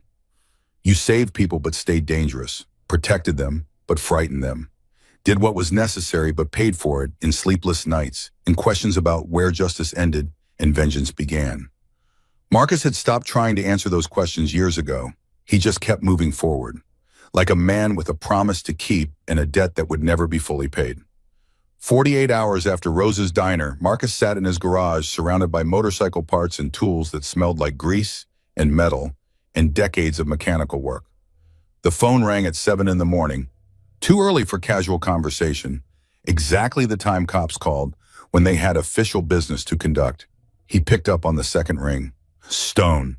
Officer Clark's voice carried the weight of a man who'd spent 2 days processing paperwork and questioning a suspect who'd finally broken under the reality of his situation. Thought you'd want an update. Marcus waited. He'd learned years ago that silence made people fill space with information they might otherwise hold back. The garage was quiet except for the drip of oil from a pan under his Harley and the distant sound of traffic on the highway a mile away. Ryan Walsh confessed. All 3 cases, Amanda Torres and Jennifer Park, both filed formal complaints like you said they would. DA's charging him with 3 counts, stalking, 2 counts, violation of restraining order across state lines. Looking at 5 to 7 years with his record, the numbers meant Ryan would serve maybe 3 if he kept his head down, maybe 4 if he caused trouble inside. Not enough time to balance the scales for 3 women whose lives he'd damaged. But more than those women would have gotten if Marcus hadn't sat down in booth 9 and made Ryan understand his anonymity was gone. His lawyer's already talking plea deal. Clark continued, and something in his tone suggested he wasn't thrilled about that reality. Could be out in 2 to 3. Marcus absorbed this without reaction. The system worked the way the system worked. Plea deals and reduced sentences and early parole for good behavior. He'd stopped expecting justice to look clean years ago. Stopped expecting punishment to match the crime. All he could do was break patterns and hope the intervention bought victims enough time to rebuild. Sarah gave her statement. Clark's voice shifted, became more careful. Said you and your boys saved her. Also said she was scared of you. Said she saw a knife on the table. Said the whole thing felt like it could have gone violent any second. It could have. Marcus didn't see the point in lying about that. Violence was always an option, sometimes the only option, but we didn't need it. Walsh folded, this time. Clark let the words hang heavy. Look, Stone, I know what you do. I know about Rachel.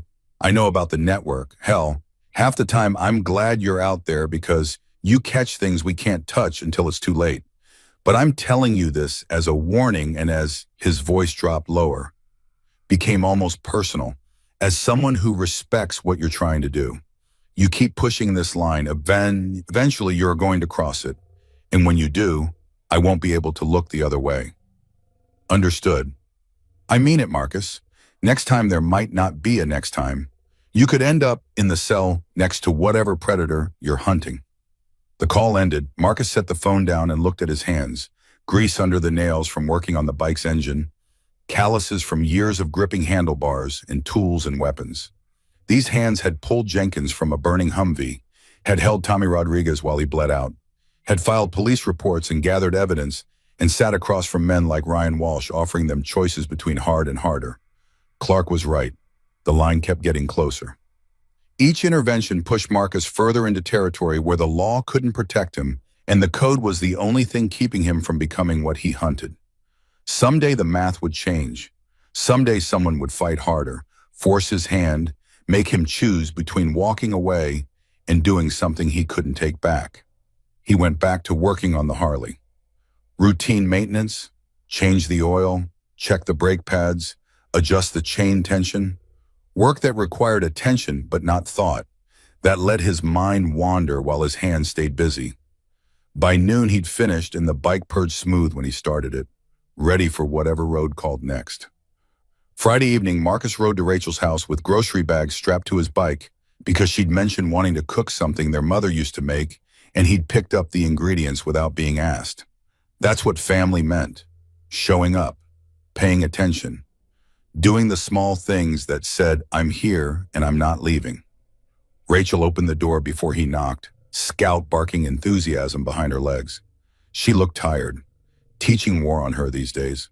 All those kids with problems that originated at home and manifested in her classroom, where she was expected to educate and counsel and parent and somehow produce test scores that satisfied administrators who'd never stood in front of 30 11-year-olds dealing with poverty and trauma, and parents who were too broken to help.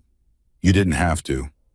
She gestured at the groceries but stepped aside to let him in, her smile genuine despite the exhaustion around her eyes. Wanted to. Marcus carried the bags to the kitchen and started unpacking while Rachel put water on for coffee. They moved around each other with the practiced coordination of people who'd spent decades in shared spaces. Scout settled at Marcus's feet, hoping for drop food, tail thumping against the linoleum in optimistic rhythm. "Clark called you." Rachel made it a statement, not a question, because she knew how information flowed through the network, knew that cops and survivors and advocates all talk to each other in channels that official reports never captured. "Ryan's going away. 2 to 7, likely serves 3. Rachel nodded slowly, processing that information against the backdrop of her own experience.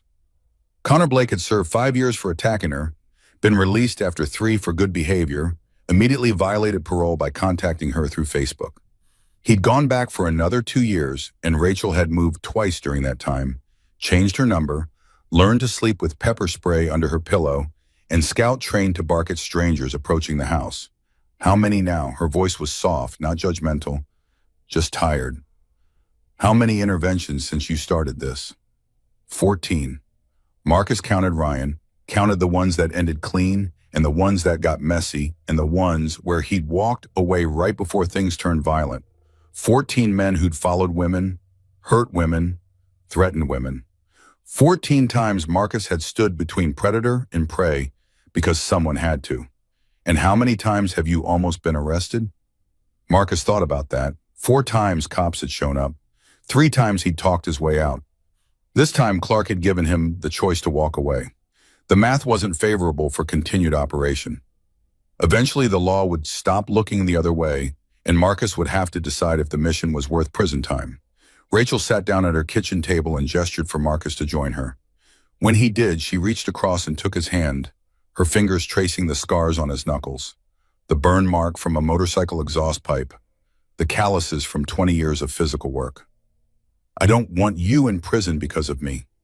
Her voice cracked slightly, emotion breaking through her usual control.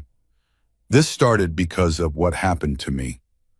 Because Connor broke into my apartment and some stranger saved me, and you've spent 18 years trying to be that stranger for every woman in danger." But Marcus, when is enough enough? He'd heard this before. From Rachel. From Elena Rodriguez when she'd pressed her husband's knife into his hand. From brothers in the club who worried he was burning out, pushing too hard, treating intervention like penance instead of purpose. The question never had an answer he could articulate. He just knew that walking away felt like betraying every promise he'd made. What if next time the guy fights back and you get hurt? Rachel's grip on his hand tightened. What if one of these predators has a gun? What if you end up killing someone in self-defense and the court doesn't see it that way? Then that's the price. Marcus met her eyes, saw the fear there, the love there, the desperate wish that he'd choose his own safety over the mission. Tommy paid mine. I'm paying forward what he bought. You've paid it. Rachel's voice rose, frustration bleeding through. 14 times over, you've paid it. At some point, you have to let yourself live instead of just surviving on borrowed time and dead men's promises. The coffee pot burbled to completion. Rachel got up to pour 2 cups, adding sugar to Marcus's the way he liked it, the way their mother had taught them coffee should taste before the Marine Corps trained him to drink it, black and bitter as medicine. They sat together drinking coffee that was too hot and too sweet and tasted like childhood in a house that didn't exist anymore, with parents who died years ago in a car accident that left Marcus and Rachel as each other's only family. I know you're scared for me. Marcus set his cup down carefully, the ceramic making a soft sound against wood. I'm scared for me too sometimes, but that fear doesn't change what needs doing. Somewhere tonight, a woman is in danger. The cops can't help because the law requires evidence of harm. But I can, we can, the network can. And when you're dead or in prison, who helps them then? Marcus didn't have an answer for that. The network would continue. Reaper and Wrench and 400 other riders across 23 states would keep showing up when women needed protection. But Rachel wasn't asking about the network. She was asking about her brother, about the toll this took on him, about how much longer he could carry weight that never got lighter. 6 months passed before Marcus saw Sarah Mitchell again. 6 months of other interventions in other towns, of nights riding Route 44 and stopping at diners that weren't Rose's, of calls from the network about situations developing in places where local brothers could respond faster than he could. The work continued. The road rolled on. Marcus kept his promise, one intervention at a time, while trying not to think too hard about Rachel's question or Clark's warning. The courthouse in downtown Harrisburg looked like every other government building Marcus had ever seen. Stone and glass, and the kind of architectural intimidation meant to remind citizens that the state held power and they held none. He sat on his Harley across the street, engine off, watching people stream in for morning court sessions. Lawyers in suits, families looking lost and worried. Court officers checking IDs at the metal detectors. Sarah walked up the courthouse steps at 9:45, 15 minutes before Ryan Walsh's sentencing hearing. She wore dark slacks and a blazer, her hair pulled back severe and professional. Marcus almost didn't recognize her without the diner uniform, without the exhaustion and fear that had defined her 6 months ago. She looked older, harder, like someone who'd survived something and decided to build armor from the experience. 2 women walked with her. Amanda Torres, dark hair and glasses, wearing a lawyer's suit that suggested she'd finished law school and passed the bar. Jennifer Park, lighter hair and younger, dressed more casually but carrying herself with the same determined energy. 3 survivors who'd never met until their shared trauma gave them common cause. Marcus watched them disappear into the courthouse. He wouldn't go inside. Didn't need to see Ryan Walsh sentenced. Didn't need the closure that victims deserved, but guardians never got. His part had ended in Rose's diner 6 months ago, when he'd broken the pattern and given the system space to work. What happened in that courtroom was between Ryan and his victims, and the judge who'd decide how much freedom was worth in exchange for terrorizing 3 women across 4 years. The hearing lasted 90 minutes. Marcus knew because he watched the clock on the courthouse tower and counted the minutes the way he used to count time until extraction in Fallujah. At 11:30, the doors opened and people streamed out. Sarah emerged with Amanda and Jennifer, the 3 women standing together on the courthouse steps talking in the way people do after justice has been served, incomplete and imperfect, but better than nothing. 6 years, Sarah's voice carried across the street, pitched high enough that Marcus could hear from his position in the parking lot. Eligible for parole in 3, but the judge said she'd recommend against early release given the pattern across multiple states. Amanda said something Marcus couldn't hear, and all 3 women hugged, clinging to each other like survivors of a shipwreck who'd made it to shore together. They separated after a long moment, and started down the courthouse steps. Sarah looked across the street and froze. She'd spotted Marcus on his Harley, unmistakable in his leather vest with Hell's Angels patches. Their eyes met across 2 lanes of traffic and a lifetime of different experiences.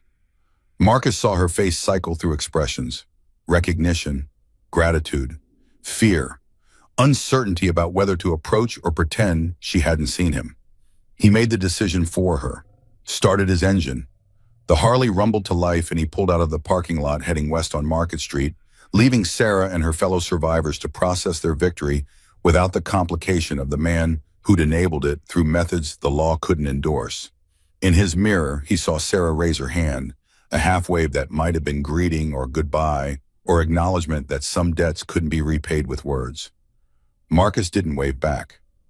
Just rode until the courthouse was a memory in his mirror, and the road opened up again with all its familiar promises and demands. 18 months after Ryan Walsh's sentencing, Marcus's phone buzzed at 2 in the morning. The ringtone was specific, assigned to emergency contacts only, the sound that meant someone needed help immediately. He came awake with the combat veteran's curse of instant clarity, heart already racing, hand reaching for the phone before his eye fully opened. "Need you, Bob's Tavern, Route 22. Now." Reaper's text was short and urgent. Marcus didn't waste time asking questions. He rolled out of bed, pulled on jeans and boots, grabbed his vest from the chair where it lived within arm's reach. 2 minutes from asleep to on his bike, engine cold starting in the November pre-dawn. He'd made this transformation enough times that it was automatic, muscle memory and training overriding the body's desire to stay horizontal and unconscious. Route 22 was 30 miles south, 2-lane blacktop through farmland that looked eerie and exposed in his headlight. Marcus pushed the Harley harder than was safe given the temperature and road conditions, but safe had stopped being the priority years ago. Someone needed help, Reaper had called. That was enough. Bob's Tavern sat in a gravel parking lot surrounded by absolutely nothing. One of those rural bars that served locals who'd been drinking there for 40 years and didn't welcome strangers except as sources of fresh money. Marcus had been there twice, knew the owner tolerated bikers as long as they didn't start trouble, and paid their tabs. 2 motorcycles were already in the lot, Reapers and wrenches. The men stood near a Honda Civic talking to a woman who was crying and trying to hide a bruise forming on her left cheek. 20 feet away, a man paced near a pickup truck, drunk and angry, yelling at them about minding their own business and how his girlfriend was leaving with him right now and they had no right to interfere. Marcus pulled in and cut his engine. The sudden silence felt heavy. The drunk man turned toward him, seeing another biker, calculating whether 3 was too many to fight or just enough to make this interesting. Marcus dismounted and walked toward the situation with the calm certainty of someone who'd broken up bar fights and domestic disputes in insurgent ambushes. Same principles applied. Assess threat, establish dominance. Resolve without violence if possible, with violence if necessary. "She's my girlfriend." The man's words slurred together, alcohol and rage making him stupid. "This ain't your business." Reaper stood between the man and the woman, his father's knife visible on his belt but not drawn. "She says she's not, says you hit her. That makes it our business." The woman, 30s, blonde, terrified, was trying to make herself smaller behind Wrench's bulk.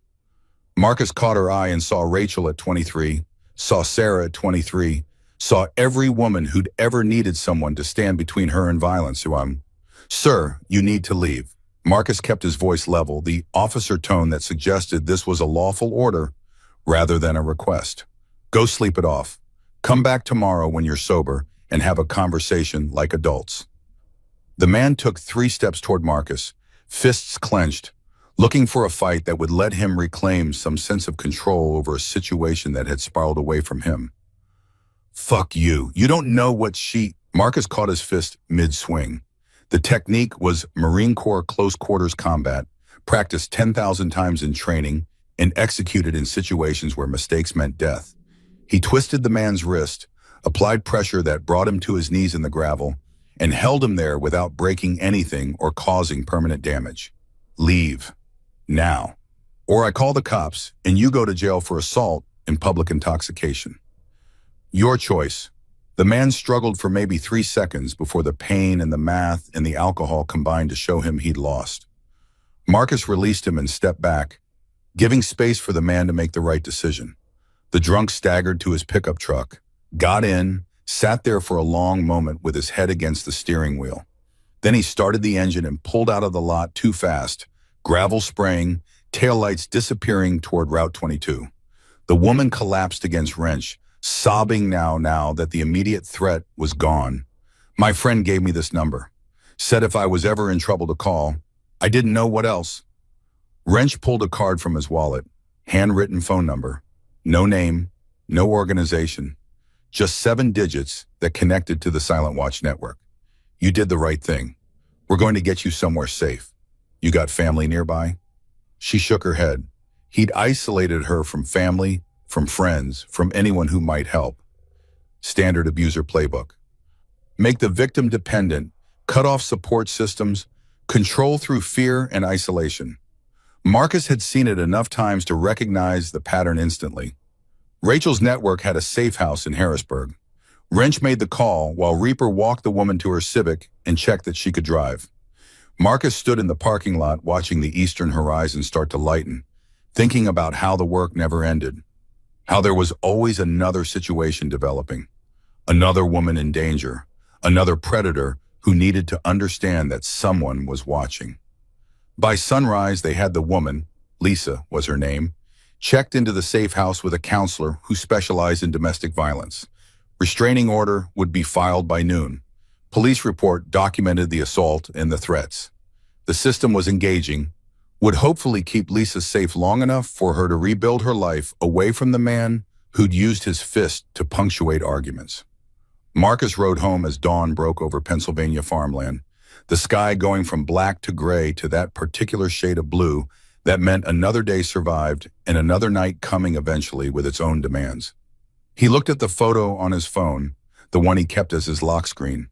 Tommy Rodriguez Sr. in Iraq, arm around young Marcus, both of them grinning at the camera like they were immortal, and the war was an adventure instead of a grinder that turned men into ghosts. 3 years after that November night at Rose's Diner, Wrench came to Marcus with something heavy weighing on him. They were in Marcus's garage, both working on their bikes. The comfortable silence of men who didn't need conversation to communicate. But Wrench kept starting to speak and then stopping, his hands going still on the wrench he was using to adjust his brake cables. Finally, Marcus looked up. Whatever it is, just say it. Wrench set down his tools and took a breath like he was preparing to confess something he'd kept buried too long. It's about your sister, about what happened to her 18 years ago. Marcus went very still. Rachel's attack was the foundation of everything that came after. The reason for the network and the interventions and the promise Marcus had made to become the truck driver who'd saved her.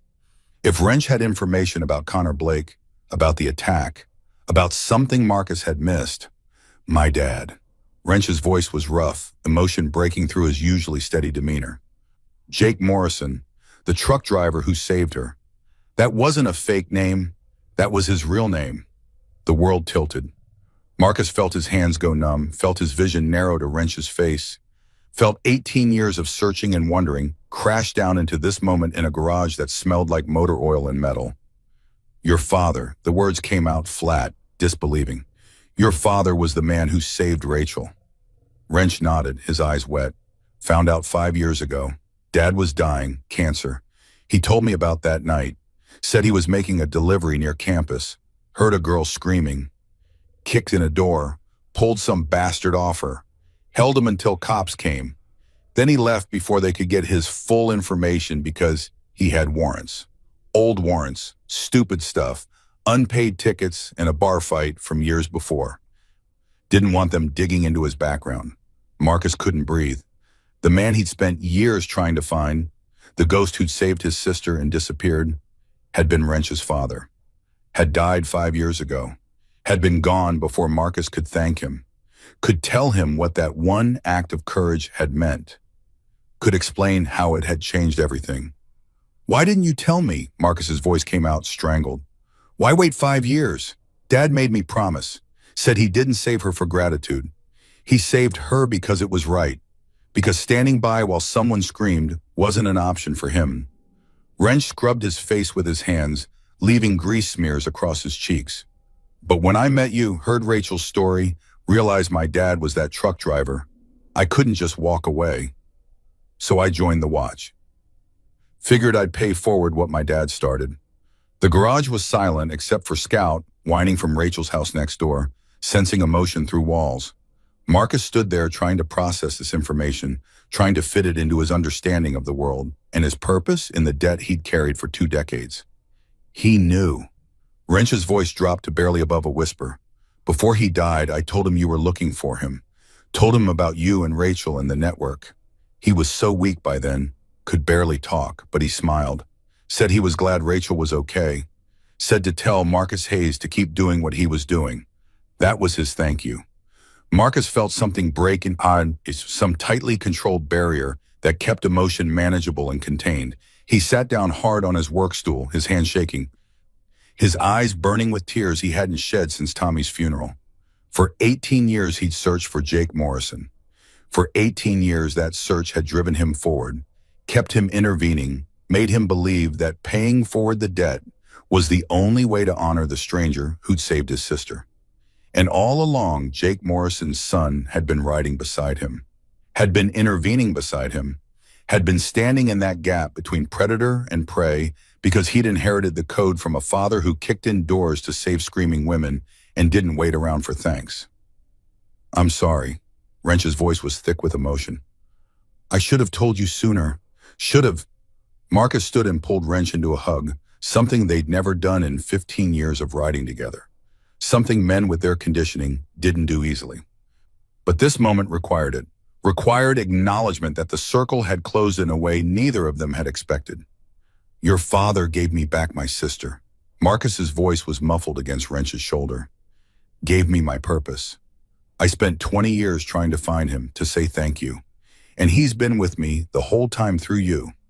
They stood there in the garage while the sun set outside and painted the world in shades of gold and amber.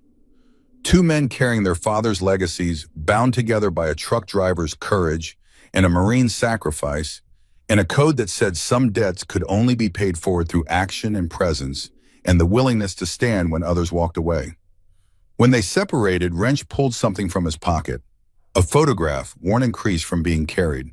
It showed Jake Morrison Sr., standing next to a truck, younger than Wrench was now, grinning at the camera with the easy confidence of someone who didn't know yet how his life would end. On the back, written in faded ink, were words that made Marcus's chest tighten. Some debts you can't repay. You just pay them forward.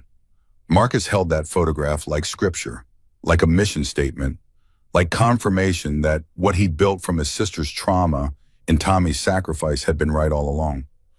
Not because it was legal, not because the system endorsed it, but because Jake Morrison had kicked in a door to save a screaming woman and asked nothing in return except that the people he saved would do the same for others.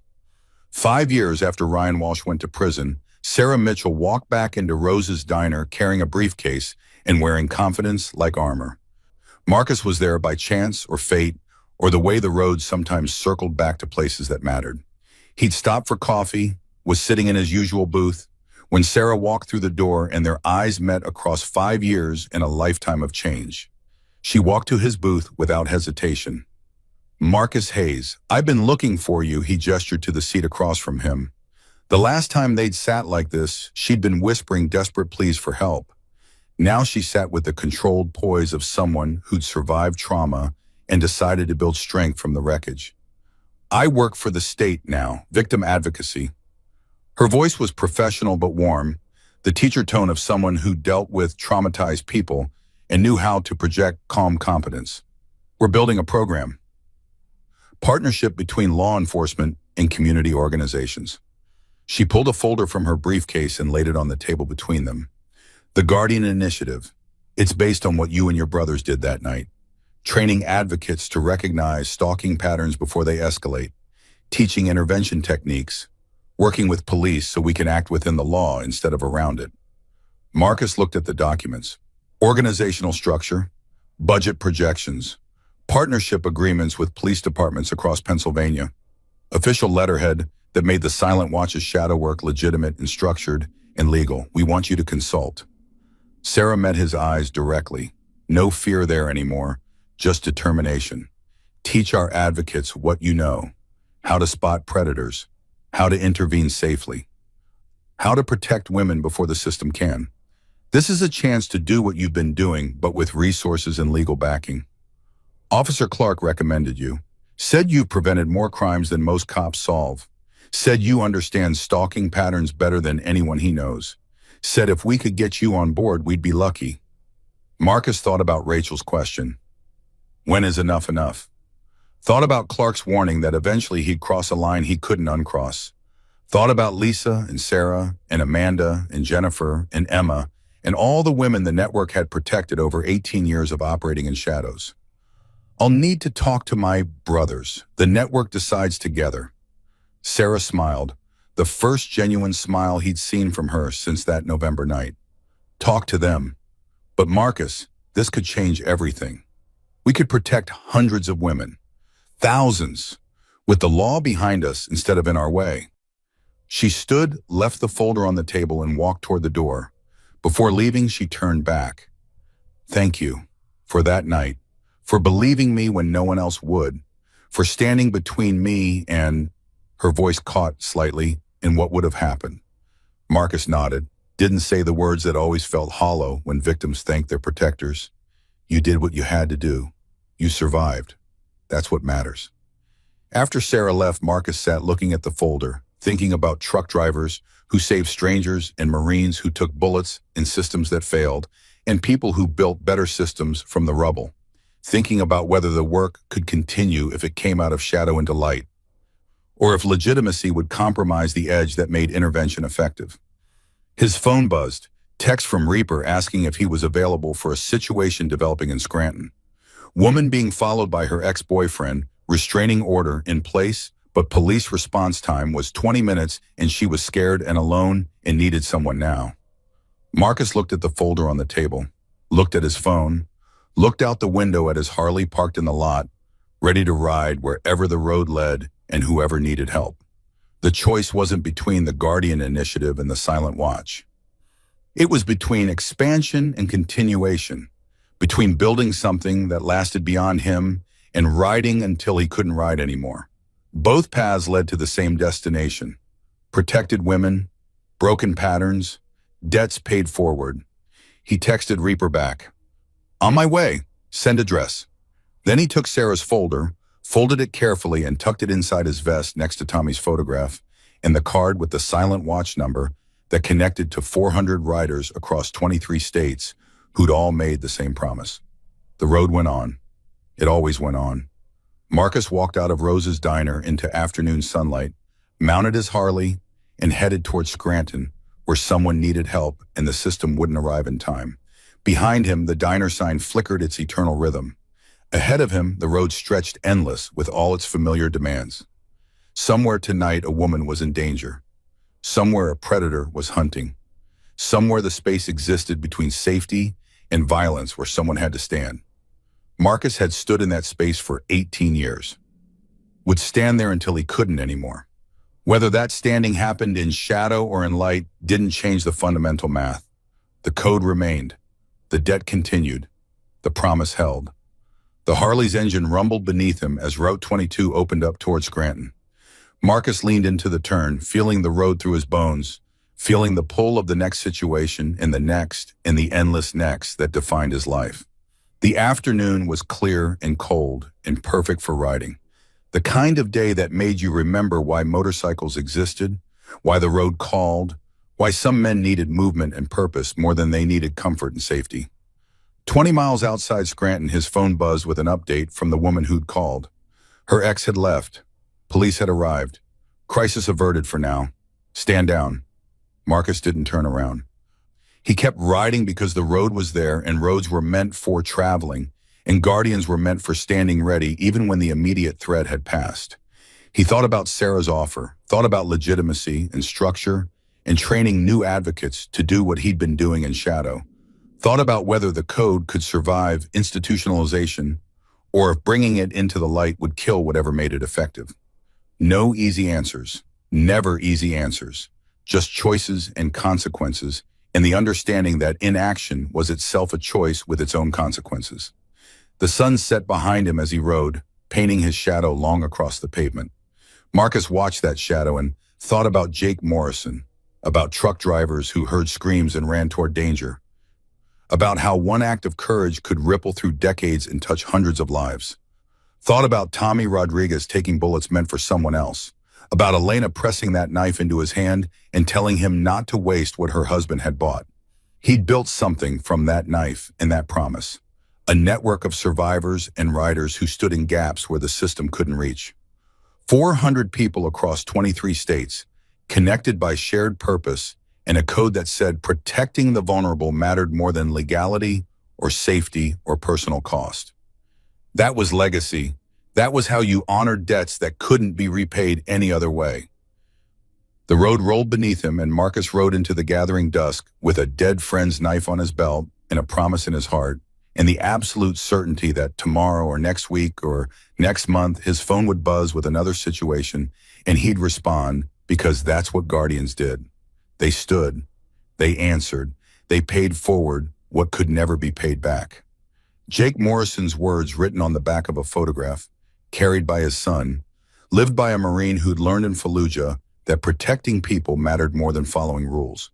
Marcus had built his life on that principle, would continue building until the day he couldn't anymore. The Harley carried him through the Pennsylvania night, headlight cutting through darkness, engine humming its mechanical song. Behind him lay 18 years of interventions and saved women and broken patterns. Ahead lay whatever came next. The work continued. The road went on, and Marcus Hayes rode forward into the unknown with the certain knowledge that somewhere someone needed him. And when that call came, he would answer, because that's what the code demanded, and the code was all that separated him from the men he hunted. He pulled over at a rest stop as full darkness fell. The parking lot was empty except for one semi-truck, driver sleeping in the cab, and Marcus's Harley gleaming under sodium lights. He sat on a picnic table and looked at Jake Morrison's photograph, at the words on the back, at the face of a man who died before Marcus could thank him. But maybe thanks wasn't the point. Maybe the point was continuation. Maybe the point was that Jake Morrison kicked in a door and saved Rachel Hayes, and that single act of courage had created ripples that spread across 23 states in 18 years and hundreds of protected women. Maybe the point was that debts weren't meant to be settled. They were meant to be passed forward until the work itself became the memorial. Marcus pulled out his phone and called Rachel. She answered on the second ring, voice thick with sleep. "Did I wake you? It's fine. What's wrong?" "Nothing's wrong. He paused, trying to find words for what he needed to say. "I found him." The truck driver. His name really was Jake Morrison. Rachel was silent for a long moment. "How?" "Wrench. Jake Morrison was his father. He's been riding with us for 15 years. Jake died 5 years ago, but he knew. Wrench told him about us before he passed. Jake said to tell me to keep doing what I'm doing." "Oh, Marcus." Rachel's voice broke slightly. "After all these years of searching." "I know, and I was thinking, Sarah came to see me today. She's working for the state now, victim advocacy. They want to build a program based on what we do. Make it legal, train people, or work with cops instead of around them." "What did you tell her?" "I told her I needed to talk to my brothers." "But Rachel, I think maybe this is how it's supposed to work. Jake kicked in your door. That saved you. That created the network. That led to 18 years of interventions. And now maybe it becomes something bigger. Something that outlasts me. You're not dying, Marcus. Not yet. But someday. And when I do, this work needs to continue." Sarah's program, the Guardian Initiative. "It could be how that happens. Then do it." Rachel's voice was firm now, decisive. "Say yes. Train them. Teach them everything you know. Build something that lasts. That's how you honor Tommy and Jake and everyone who ever stood in that gap. You make sure the gap keeps getting filled even after you are gone." Marcus sat there holding the phone and looking at the stars and thinking about legacy and continuation and the way courage rippled forward through time like waves on water. He thought about Reaper carrying his father's knife and Wrench carrying his father's photograph and Marcus carrying Tommy's debt and Rachel's scars and the faces of every woman who'd whispered, "Please help me. I'll call Sarah tomorrow. Tell her yes." "Good." Rachel paused. "Are you okay? Really?" Marcus considered the question. Considered 18 years of interventions and close calls and nights wondering if the next situation would be the one that put him in prison or a grave. Considered the weight he carried and the code he lived by and the road that kept calling. Considered that he'd found Jake Morrison, or at least his son, and that the circle had closed in a way that felt like completion, even though the work would never be complete. "Yeah, I'm okay, better than okay. I know what comes next." They said goodnight, and Marcus sat in the rest stop parking lot under stars that looked the same as they had in Fallujah, as they had on every road he'd ridden, as they would long after he was gone. The permanence of stars and the impermanence of men, and the work that bridged the gap between them. He started his bike and pulled back onto the highway heading home. The Guardian Initiative folder was in his vest. Jake Morrison's photograph was in his vest. Tommy Rodriguez's knife was on his belt. And somewhere ahead, someone was in danger and would need help, and the network would respond because that's what the code demanded. The road went on. Marcus rode it, and behind him, invisible but real, the legacy spread like dawn breaking over mountains, touching lives he'd never know, protecting women he'd never meet, rippling forward through time because one truck driver kicked in a door and one Marine took a bullet, and one man decided that some debts could only be paid by passing them forward until the work itself became immortal, even when the workers weren't. Some debts you can't repay, you just pay them forward. Jake Morrison had written those words on the back of a photograph 3 decades ago. Tommy Rodriguez had lived those words in a Fallujah alley. Marcus Hayes was living them now on a Pennsylvania highway at midnight, with the road stretching endlessly ahead, and the certain knowledge that tomorrow he'd wake up and do it again, because that's what Guardians did. They stood, they rode, they answered the call, and when they fell, others rose to take their place because the code didn't die with any one man. The code lived in the work, in the standing, in the promise that somewhere between danger and safety, someone would always be there to fill the gap. Marcus rode home through the Pennsylvania night with that promise burning in his chest like a second heartbeat. The road called, he answered, and the legacy continued, rippling forward through time, touching lives, breaking patterns, paying forward debts that could never be settled but always had to be acknowledged. The work continued, the road went on, and Marcus Hayes rode forward into whatever came next, carrying the weight of the past and the promise of the future, and the absolute certainty that some things mattered more than survival, more than safety, more than anything except the code itself. Protect those who can't protect themselves. Stand when others walk away. Pay forward what can never be paid back. That was the code. That was the promise. That was the road that stretched endlessly ahead into darkness and light, and all the spaces between where guardians stood watch and women walked safely home, and debts echoed forward through decades until they became something bigger than any one life or death or promise. The road went on.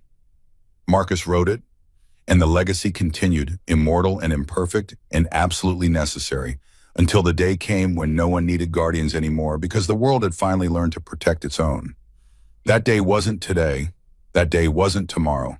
But Marcus Hayes would ride toward it anyway, one intervention at a time, one protected woman at a time, one paid forward debt at a time, until the road ran out or he did, whichever came first.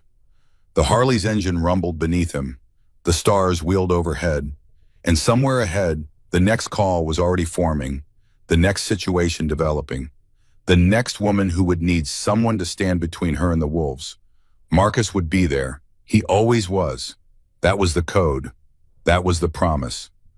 That was the road that never ended, and the work that never stopped, and the debt that kept getting paid forward through time until it became less about individuals and more about something eternal. Some debts you can't repay. You just pay them forward. And Marcus Hayes had built his life on that principle, would die on that principle, and hoped that when his time came, someone else would pick up the knife and the photograph and the promise and keep riding forward into whatever darkness needed light. The road went on. It always went on. And Marcus rode it toward home and tomorrow and the next situation and the endless next that defined his purpose and his life and his legacy.